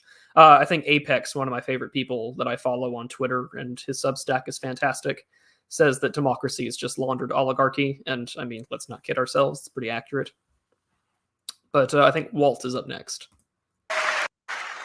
Stephen Walt, you're up next for the second to last rebuttal. 3 minutes. Like Mike, I have 88 crushing points I could make and only 3 minutes to do them. As I made clear in my remarks, great powers, when they feel threatened, often do horrible things. They do very bad things to weak countries when they feel threatened. And yes, great powers tend to define what they see as their vital interests for themselves. That's what all great powers do. That's what all countries do. That's what sovereignty is all about. The issue is not, in fact, whether we thought expanding NATO was a threat to Russia. We told them repeatedly that it wasn't a threat to Russia. The issue on the table was whether Russia thought It was a threat. And as Bill Burns reported back, all of the people he spoke to in Russia thought that the incorporation of Ukraine was a threat to Russia's vital security interests. Now, Mike And will we didn't do it. Because we listened to them. Excuse me, this is my time, Go ahead, not yours. Sorry. All right. Mike will tell you it was all about democracy, as if there was no connection between moving democracies closer to the closer to Russia and possibly having that be contagious. Again, as we made clear, that was exactly what Russia was worried about. Partly NATO enlargement, partly EU accession, and partly the spread of democracy. Finally, since the opposition research is legitimate here, let me read you some quotations from former Ambassador McFaul. The central purpose of American foreign policy is to defend against and, where possible, destroy tyranny. Notice the word destroy there. To promote liberty requires the elimination of those forces opposed to liberty, be they individuals, movements, or regimes. Thus, this should be the lofty and broad goal that organizes American foreign policy for the coming decades, right? And this was the man whom the United And that, my friends, is liberal hegemony. Right there on paper, written right there by the ambassador himself. States sent as its ambassador to Russia. Now, if you're Russia, having been invaded multiple times from the West, and you're seeing the world's most powerful alliance led by the world's most powerful country steadily moving closer, and every time you protest, they offer you a bunch of pablum, but they never take these issues off the table, you might have a reason to be concerned when prominent American officials are saying that our goal is to promote liberty by destroying opposing forces, and that means destroying your regime, maybe not now, maybe not next week, but eventually if we ever get the chance, one way or the other. Russia had reasons to be concerned. They had reasons to be fearful. We don't have to think we were a threat. The question is, they saw us as a threat. And until we acknowledge their security concerns, the war will continue.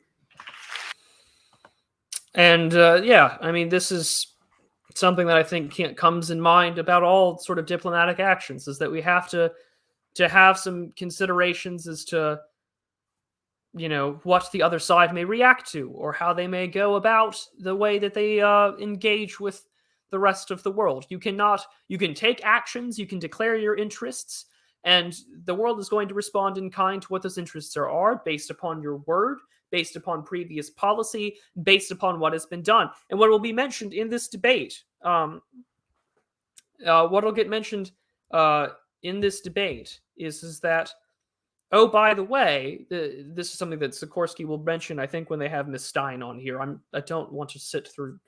I don't think you want to sit through a weird group therapy session. But Sikorski goes off and he says, you did have a obligation. I believe they're talking about the 1996 agreement to denuclearize Ukraine in exchange for security affairs, to which was never formalized by the United States Senate, and doesn't formalize the issues of doesn't formalize it in the House of Lords either for the UK or the United States. That agreement that even Zelensky has called the United States on to fulfill is certainly an issue here as well. So things to keep in mind. Yeah, so Requited is saying, asking a question about South Africa. I can ask a few friends of mine who were in South Africa on the wheat issue, but they are dependent on Russian wheat imports or grain imports, along with other things. They have a stronger economic relationship than one might realize, that are going to make things very dangerous for them. They're one of those countries that has been listed for food security crisis.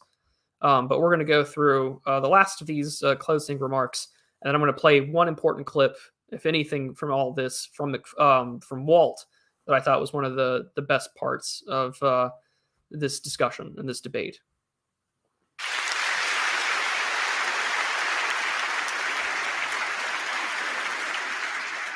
Steve, I apologize. I did interrupt you. If you want to take some of my time, feel free. Seriously. I mean, No, I'm more polite. Okay.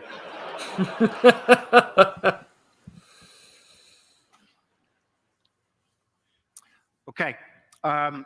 One footnote, what he quoted me from, and I stand by those words. I wrote those words right in the wake of September 11th, when my country was attacked by people that did not believe in liberty, and that may have been some of the emotion. I did not support the Iraq War, but I don't want to play the whataboutism game. That's not interesting. That's not the resolution. I want to make 2 points. One, I worked in the US government. It's not an abstraction to me. We worked with the Russians to listen to their security interests. And to emphasize what Roddick said, there was no imminent threat. If it was a threat, I don't believe NATO is a threat to Russia. And I have millions of Russians who are on my side with that.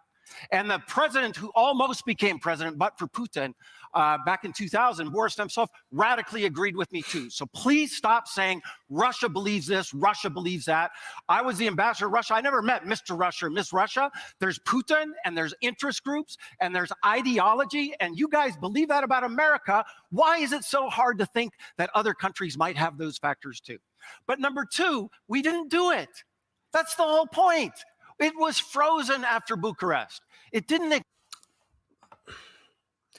But we did discuss it in 2021. We did discuss it leading up to what happened here. I mean, there was open conversation from the administration today. Well, not today, but I mean, talking about this administration today about joining NATO with Ukraine. But sorry, I have to post this. I typically try my best not to read chat sometimes with longer stuff, but binders full of Russians. That's very Kino. That's a good comment. That's great. Don't you miss 2012, everybody? Feels like so long ago. But let us continue. There's no Mr. and Mrs. Russia. Well, obviously, like there's no Mr. and Mrs. America. You have to work with the governments that exist. This phrase Russian, and this is something that I think is a linguistic problem in international relations. I don't know how many other people agree with me. This is just my thought. When you say Moscow, or when you say Kiev, or when you say Washington, or you say the Russians or the Americans, be specific. We know that it's just another term for, you know, the government or its administrators or its foreign minister or president or autocrat, whatever it may be. But it becomes, again, it's just like it's a dehumanization tactic, I think, in some ways, where we have to associate everyone inside, like he's trying to dismiss. Oh, you know, there are millions of Russians on my side. Well, sure, but there is no Mr. and Mrs. Russia. There's Putin.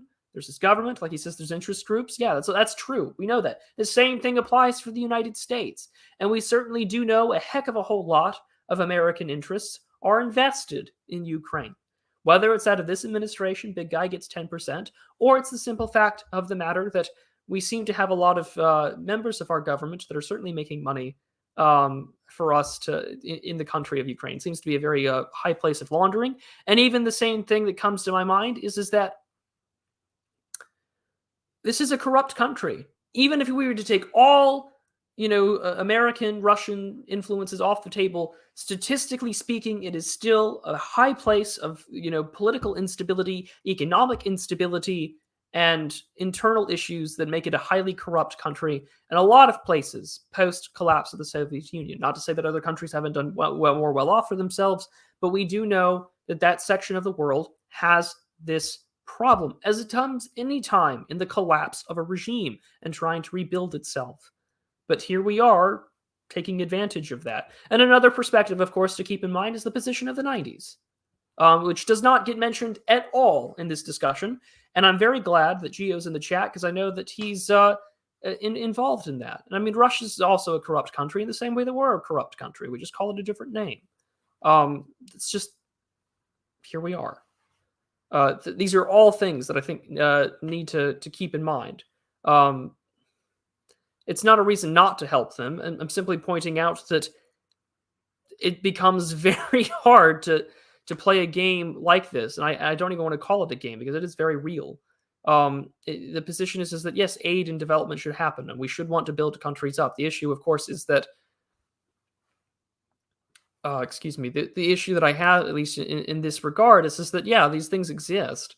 And I think that we should be forthright with acknowledging those things. We have to formalize them. And that needs to be said and kept in mind in these regards. This is something that McFaul is right to call it out, but I just think that we should also be acknowledging the fact that if we're going to do it, at least make it formal. Similar corruptions, different flags. At least let us work within a system that we can formalize and identify. In the same way that other countries also have a similar problem, similar like issues in regards to drugs or abortion. We've talked about this with Russia before. I mean, all of these things still play a role here. At the end of the day, these are also states with geopolitical interests. Russia is a nuclear armed state and is trying to put itself back up there on the world stage. It's partners with China and Iran and is formalizing a bloc against the United States. But again, this debate doesn't mention the 90s. It doesn't mention the current issues of corruption. It's, while focused around the resolution, they do such a failed job. I think, in my perspective, they do a very poor job at providing any real historiography outside of what is cherry-picked and selected. But then again, this is a debate. It's not going to be a productive Socratic discussion, which in turn doesn't mean anything is going to come from this. But here we are. I'm expressing frustration at this point, but we're going to get through these. I'm going to play one last clip, and then I think I'll provide some final thoughts. The rest of the debate is there for yourselves for the comment section of the debate. We may revisit the second half of the debate for another stream, but there's just a lot here to break down and discuss. But there are other things I do want to get to. Expand.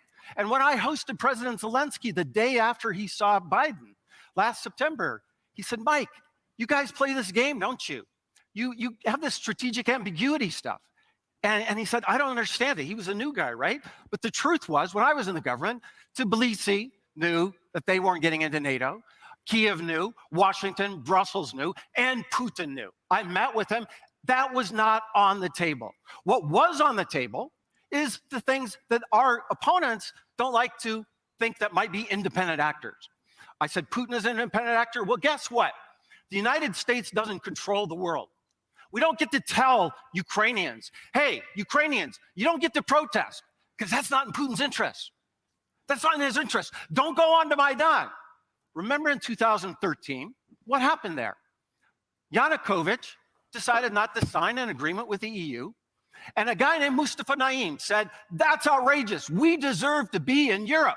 And he didn't get a phone call from me. He didn't get a phone call from Barack Obama. He got on Facebook. So maybe the Americans are helping with Facebook. But he said, if you believe that we should be part of Europe, come to the square. And that's what they did. And I don't understand why Putin gets a veto on what Mustafa Naim wants for his country. Thank you, Michael.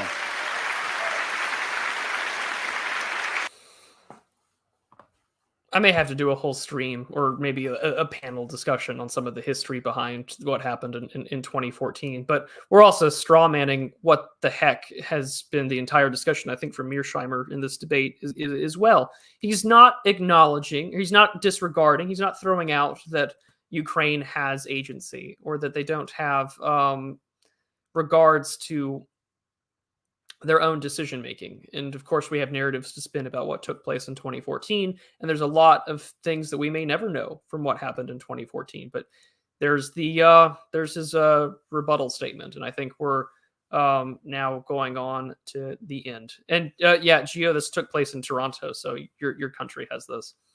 And later in the debate, when they're having that session with Janice Gross-Stein, they asked the question about smaller powers and how they interact with it. It's almost as if no one's read Mearsheimer's work. He acknowledges that smaller states have agency, but they also have to work within the constraints of being a smaller state, whether by geography, population size, language, demography, military strength. It's something that doesn't get mentioned. And Mearsheimer tries his best to basically just like summarize the last 35 years of his work. And again, things that don't really get to have happen, which is the acknowledgement that, yes, smaller states have agency. Ukrainians have agency. Zelensky, if he really wanted to, by being the de facto head of state, he really could just change this around.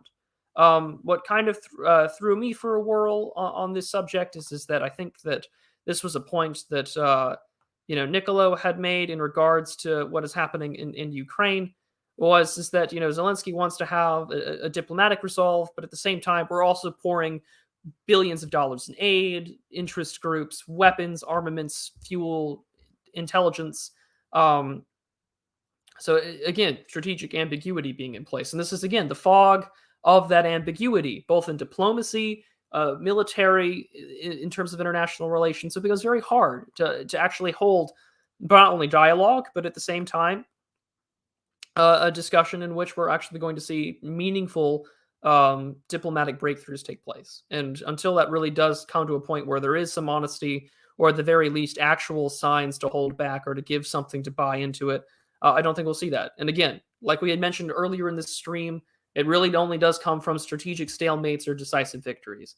And until one can be accomplished by the other, we're continuing down a path that potentially leads to very dangerous escalation.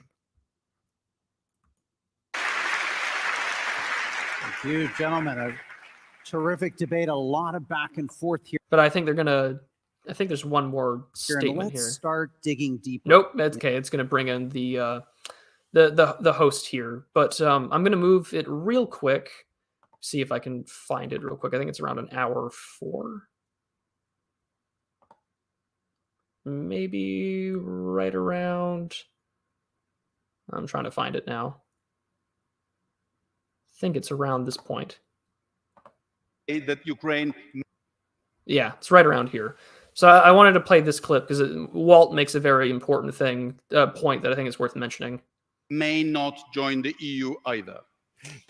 This is something you would obviously want to negotiate as part of this agreement. Maybe that would be part of the settlement. Maybe it wouldn't. None of us can say what the actual terms would be when we get to that point. So can I ask a question? I do want to respond to your very good point about how Russia is going to be worse off as a result of this. I do believe this was a strategic blunder on Putin's part. That doesn't mean he wasn't motivated by security concerns. I think Russia is going to end up worse off in the same way that the United States was worse off after it made a few catastrophic strategic blunders, like invading Iraq or fighting a war in Vietnam for 10 years or more.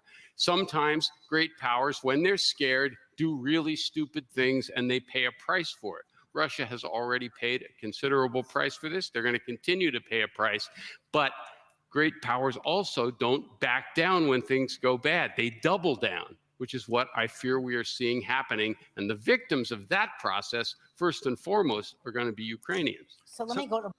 So yeah, that was something that I think is going to be important to keep in mind. One, strategic ambiguity does make it very difficult for us to understand. Are we doing, especially because we're not outside, because we're outsiders. None of us in this chat, unless you do work for the government, then if so, hello, glowies.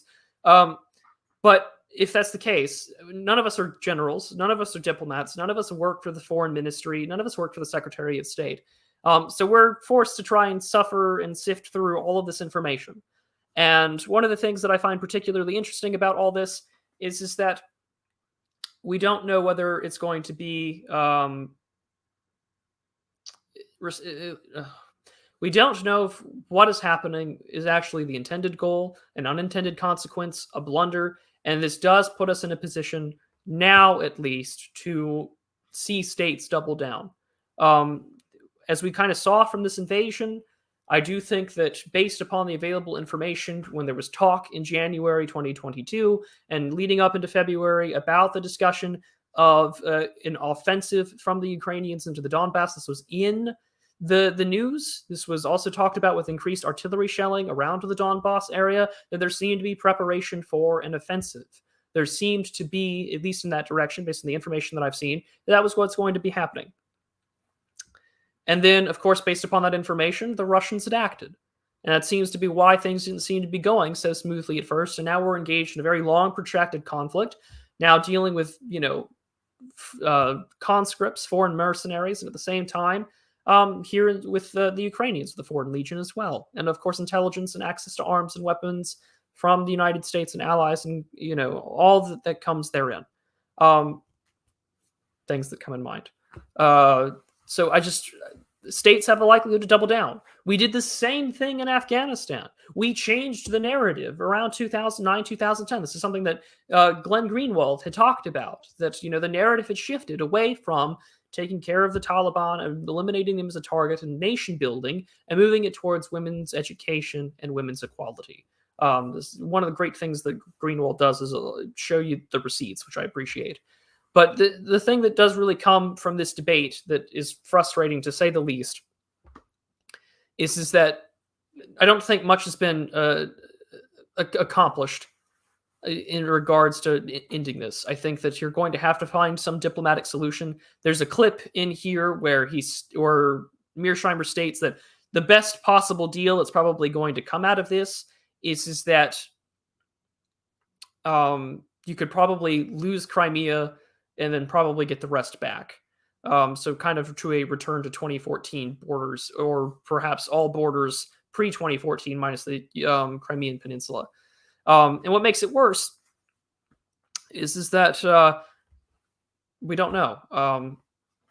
The Ukraine invasion, I think, has definitely hurt Russia, at least strategically. This is something that I think comes to my mind immediately. It has significantly weakened Russia, at least in its perspective about its military capability. Most of its forces are deployed in Eastern Europe, which I think will probably weaken its capability and its ability to project power in other parts of the world, whether that be in Georgia and the issues between Armenia and Azerbaijan, or in Syria. Those things do keep in mind, or that come to my mind.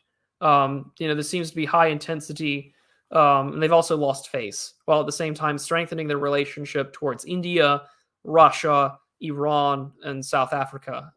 Again, refer back to those 35 abstentions that came from the United Nations General Assembly.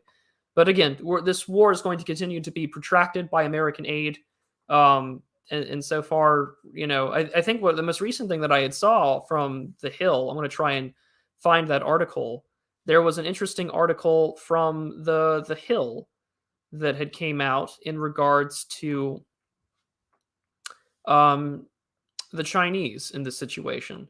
I'll share this article with you all as well. This was from earlier this month, but here's what I'll do. Share tab real quick. So share screen. So this was something that had taken place earlier. So Chinese tech firms had pulled out of Russia. This was the report on the 6th, so earlier this month. Chinese tech firms are leaving Russia, and amid crippling sanctions that the international community put on region. So tech companies such as the Lenovo Group and the Xiaomi Corps are restricting shipments to Russia as sanctions have made it difficult to operate financially in the country, sources told the outlet. And again, sources, right?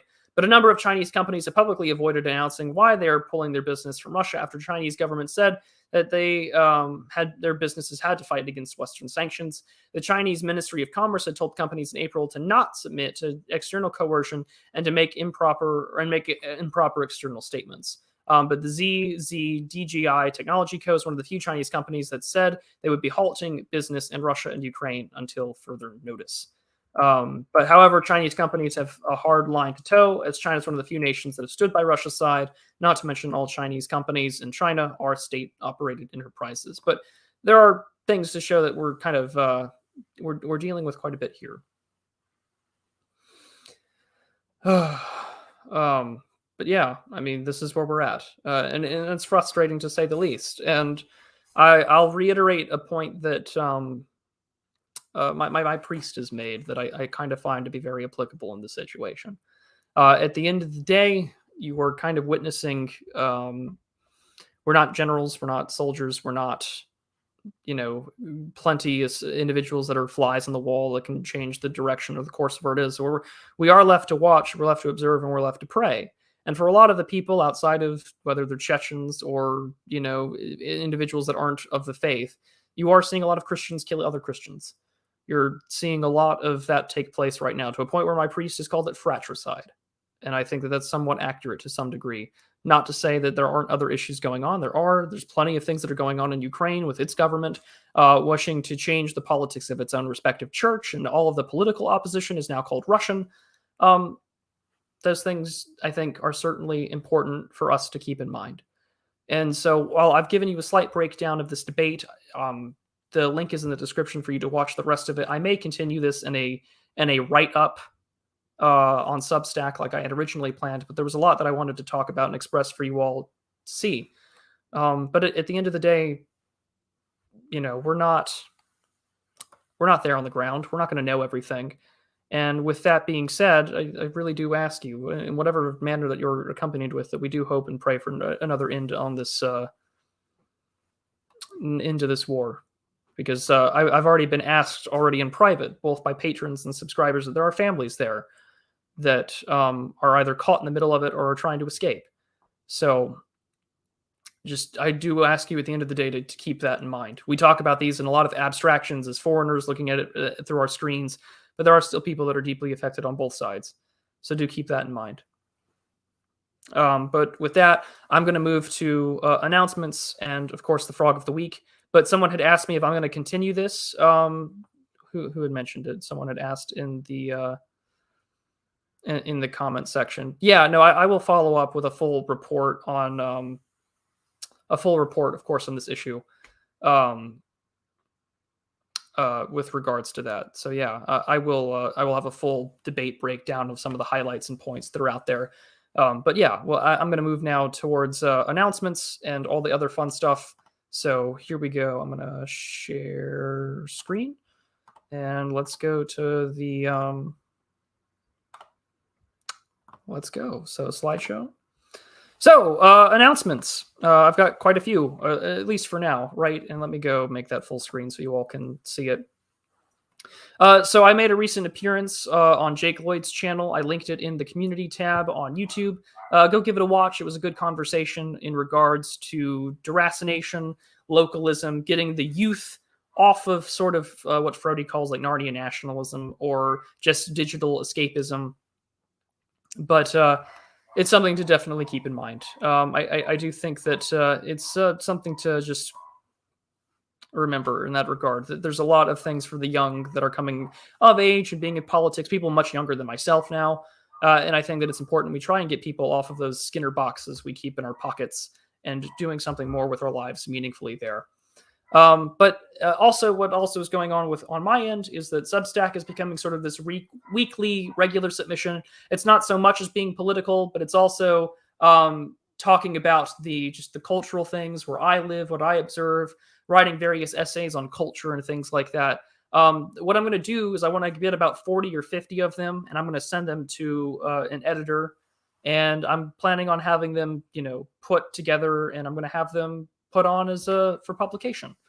So that's something that I'm definitely going to be doing, is that I'm working on 2 books. So the project I've been working on about a foreign policy for the next regime, that's still being worked on. I'm doing a ton of research for that. I've bought a lot of books lately, but I also want this to be a book for you all to just enjoy, sort of for what I've got going on in my world and how I view it. I think that you guys will appreciate it. So if you're not subbed to my Substack, you very much should be.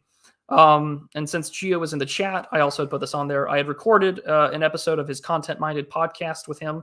I think we talked for like 4 hours into the early hours of the night or the morning, which was actually a really good time.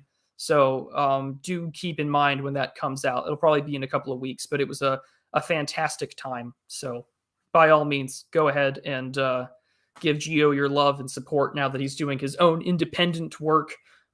This channel stands with Gio. End of discussion. Next week is Memorial Day weekend for us in the US. I'm going to be doing some basket weaving. I believe my good friend Paul Fahrenheit is coming into town. He and I are going to be hanging out as well. And there's a lot of stuff going on in that regard. So Raging Mandrill and I recorded a long talk. He gave us a great presentation on some Navy stuff that I think you guys will really appreciate. And I'm also going to have the introduction going on. So there's plenty of stuff for you to enjoy as well. So next Sunday we'll have Cyberpunk Internal Affairs' introduction he made for the Sunday stream to be premiering. You guys can tell me your thoughts on what you think of it, the conversation itself, and some announcements. So I greatly appreciate all of your support. Those are the announcements that I've got going. So thank you all for tuning in for the last 2 hours. I know that we didn't go through the entire debate, but I do sincerely hope that you enjoy it. Billy, basket weaving is code for doing things IRL and meeting up with people that you know online and doing stuff like that. So Paul Fahrenheit have met before. We met at the US Shieldings event, but he's working on a really good project called, he's doing what's called like a based hostels or like a right-wing green book, which is, he's going throughout the country and finding places where, American friends can stay. So that'll be a good time. But yeah. But now that those are my announcements, I think everyone is ready now for sort of the fun part now, isn't it? Frog of the week, I believe. So let's get to it.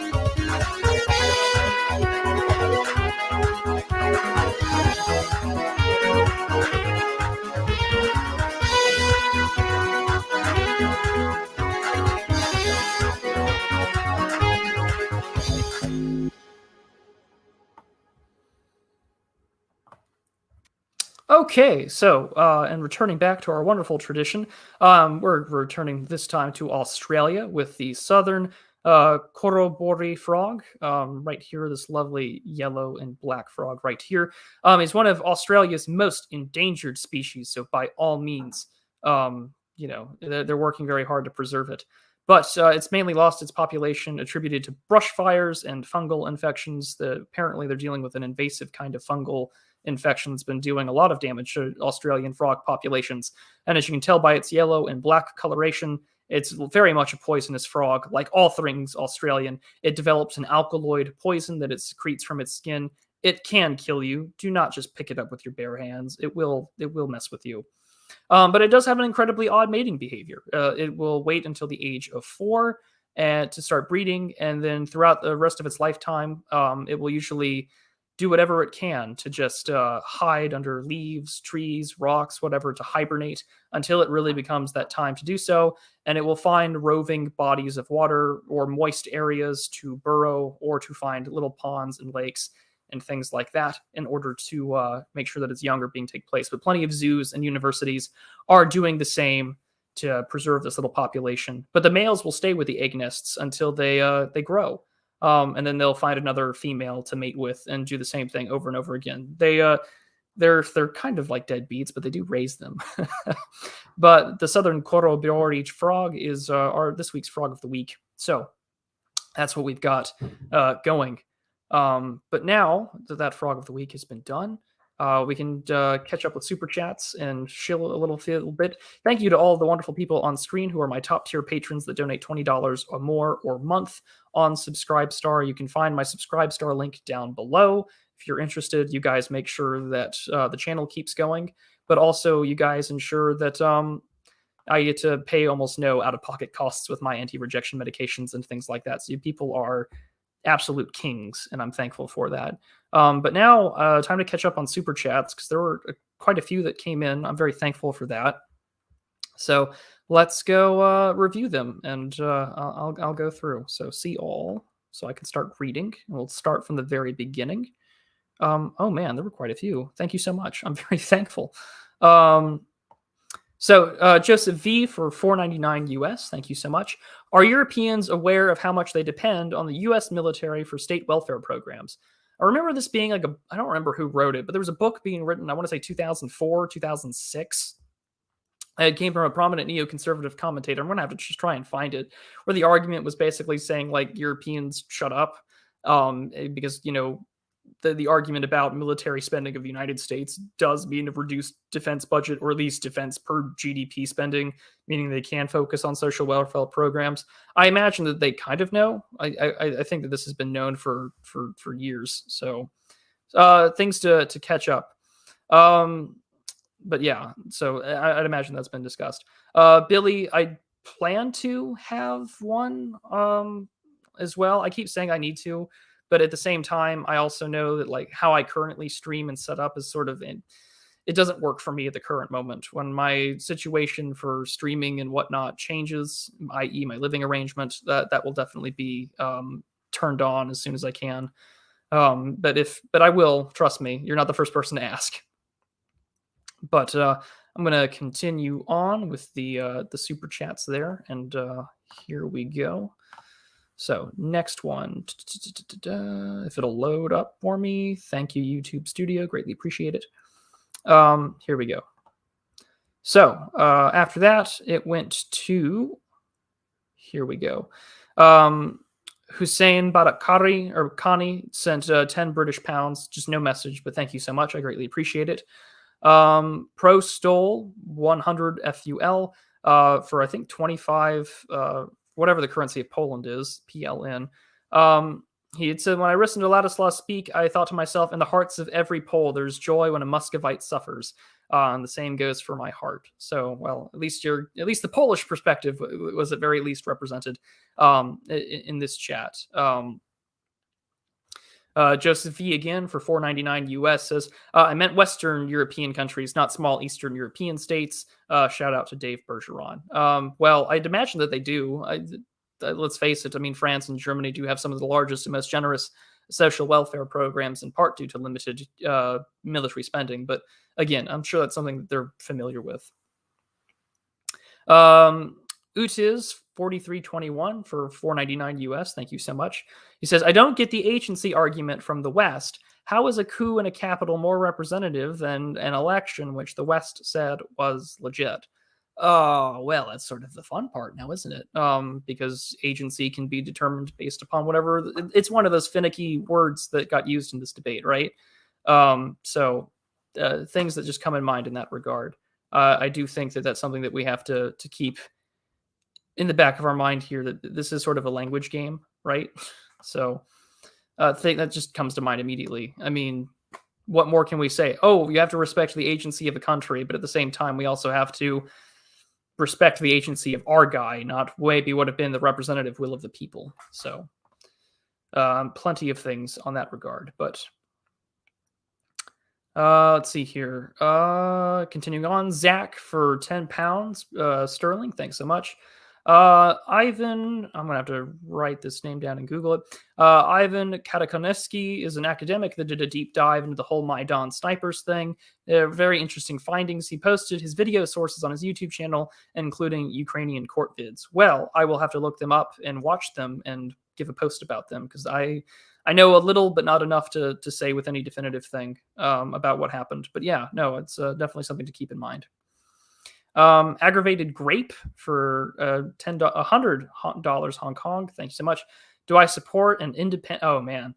Okay, let me try and read this with a straight face. Do I support an independent Bananastani kingdom, and will you join us? Viva las bananas. I do enjoy the monkey Putin banana memes. I'm not gonna lie, I find them entertaining. But then again, I'm online like the rest of you, so dumb stuff I'm always gonna find entertaining.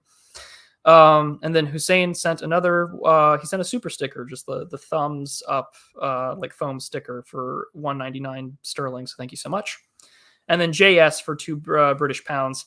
Is it done, Yuri? No, comrade Premier. It has only just begun.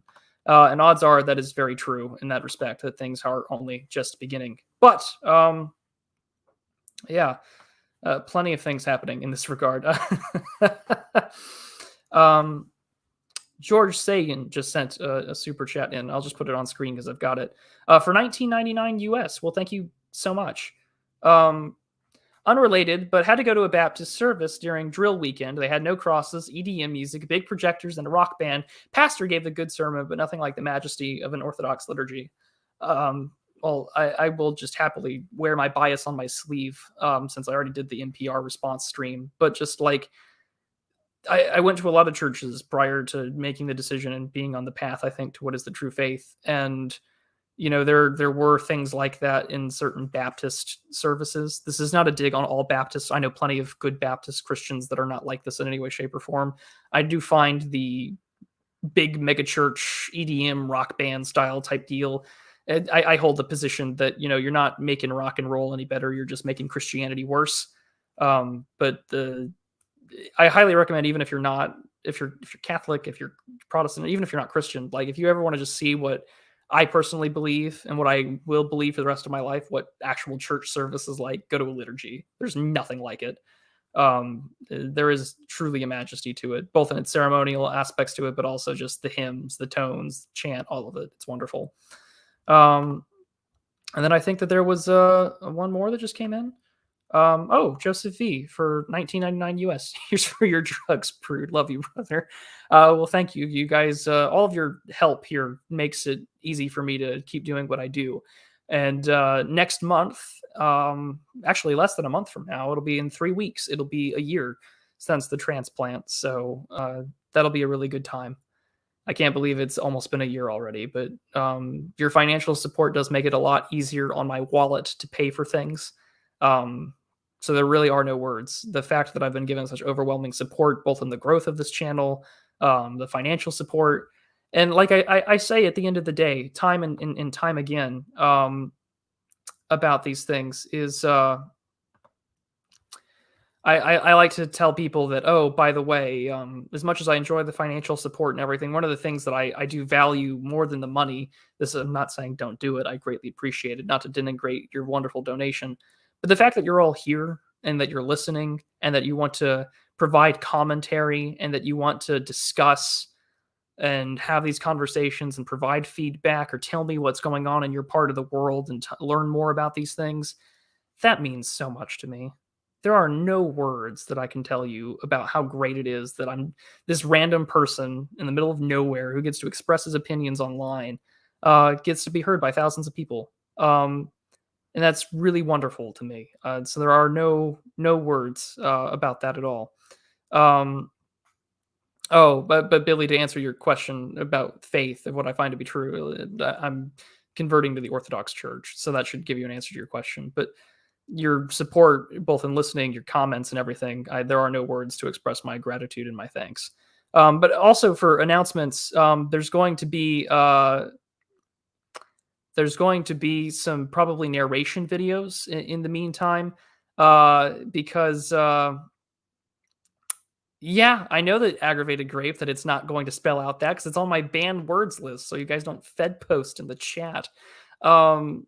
But no, what I plan on doing is I'll have some narration videos out probably this week from the Substack for you guys to enjoy. I do the Substack for free because I want super chats or the subscribe star or the merch store, which I'm going to be updating this week to have some stuff. I'm also going to put all of the fishing videos in a real talk playlist for you all to enjoy.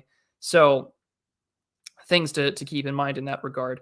But I'm going to have some more scripted stuff also in the works. There's 2 or 3 videos that I have that I told my patrons yesterday on the patron stream that I'm going to do. There's going to be an introduction to Garrett and his writings that you all should pay attention to because he's a part of like that old American right pre-managerial revolution, like right wing that everyone should know about. There's going to be an Odyssey exclusive about sort of like the genetic, evolutionary bottleneck that we're going to be into. And then at the same time, there's also going to be some more scripted stuff in the works. So that's what's going to be happening here. Not Leif Garrett, Garrett.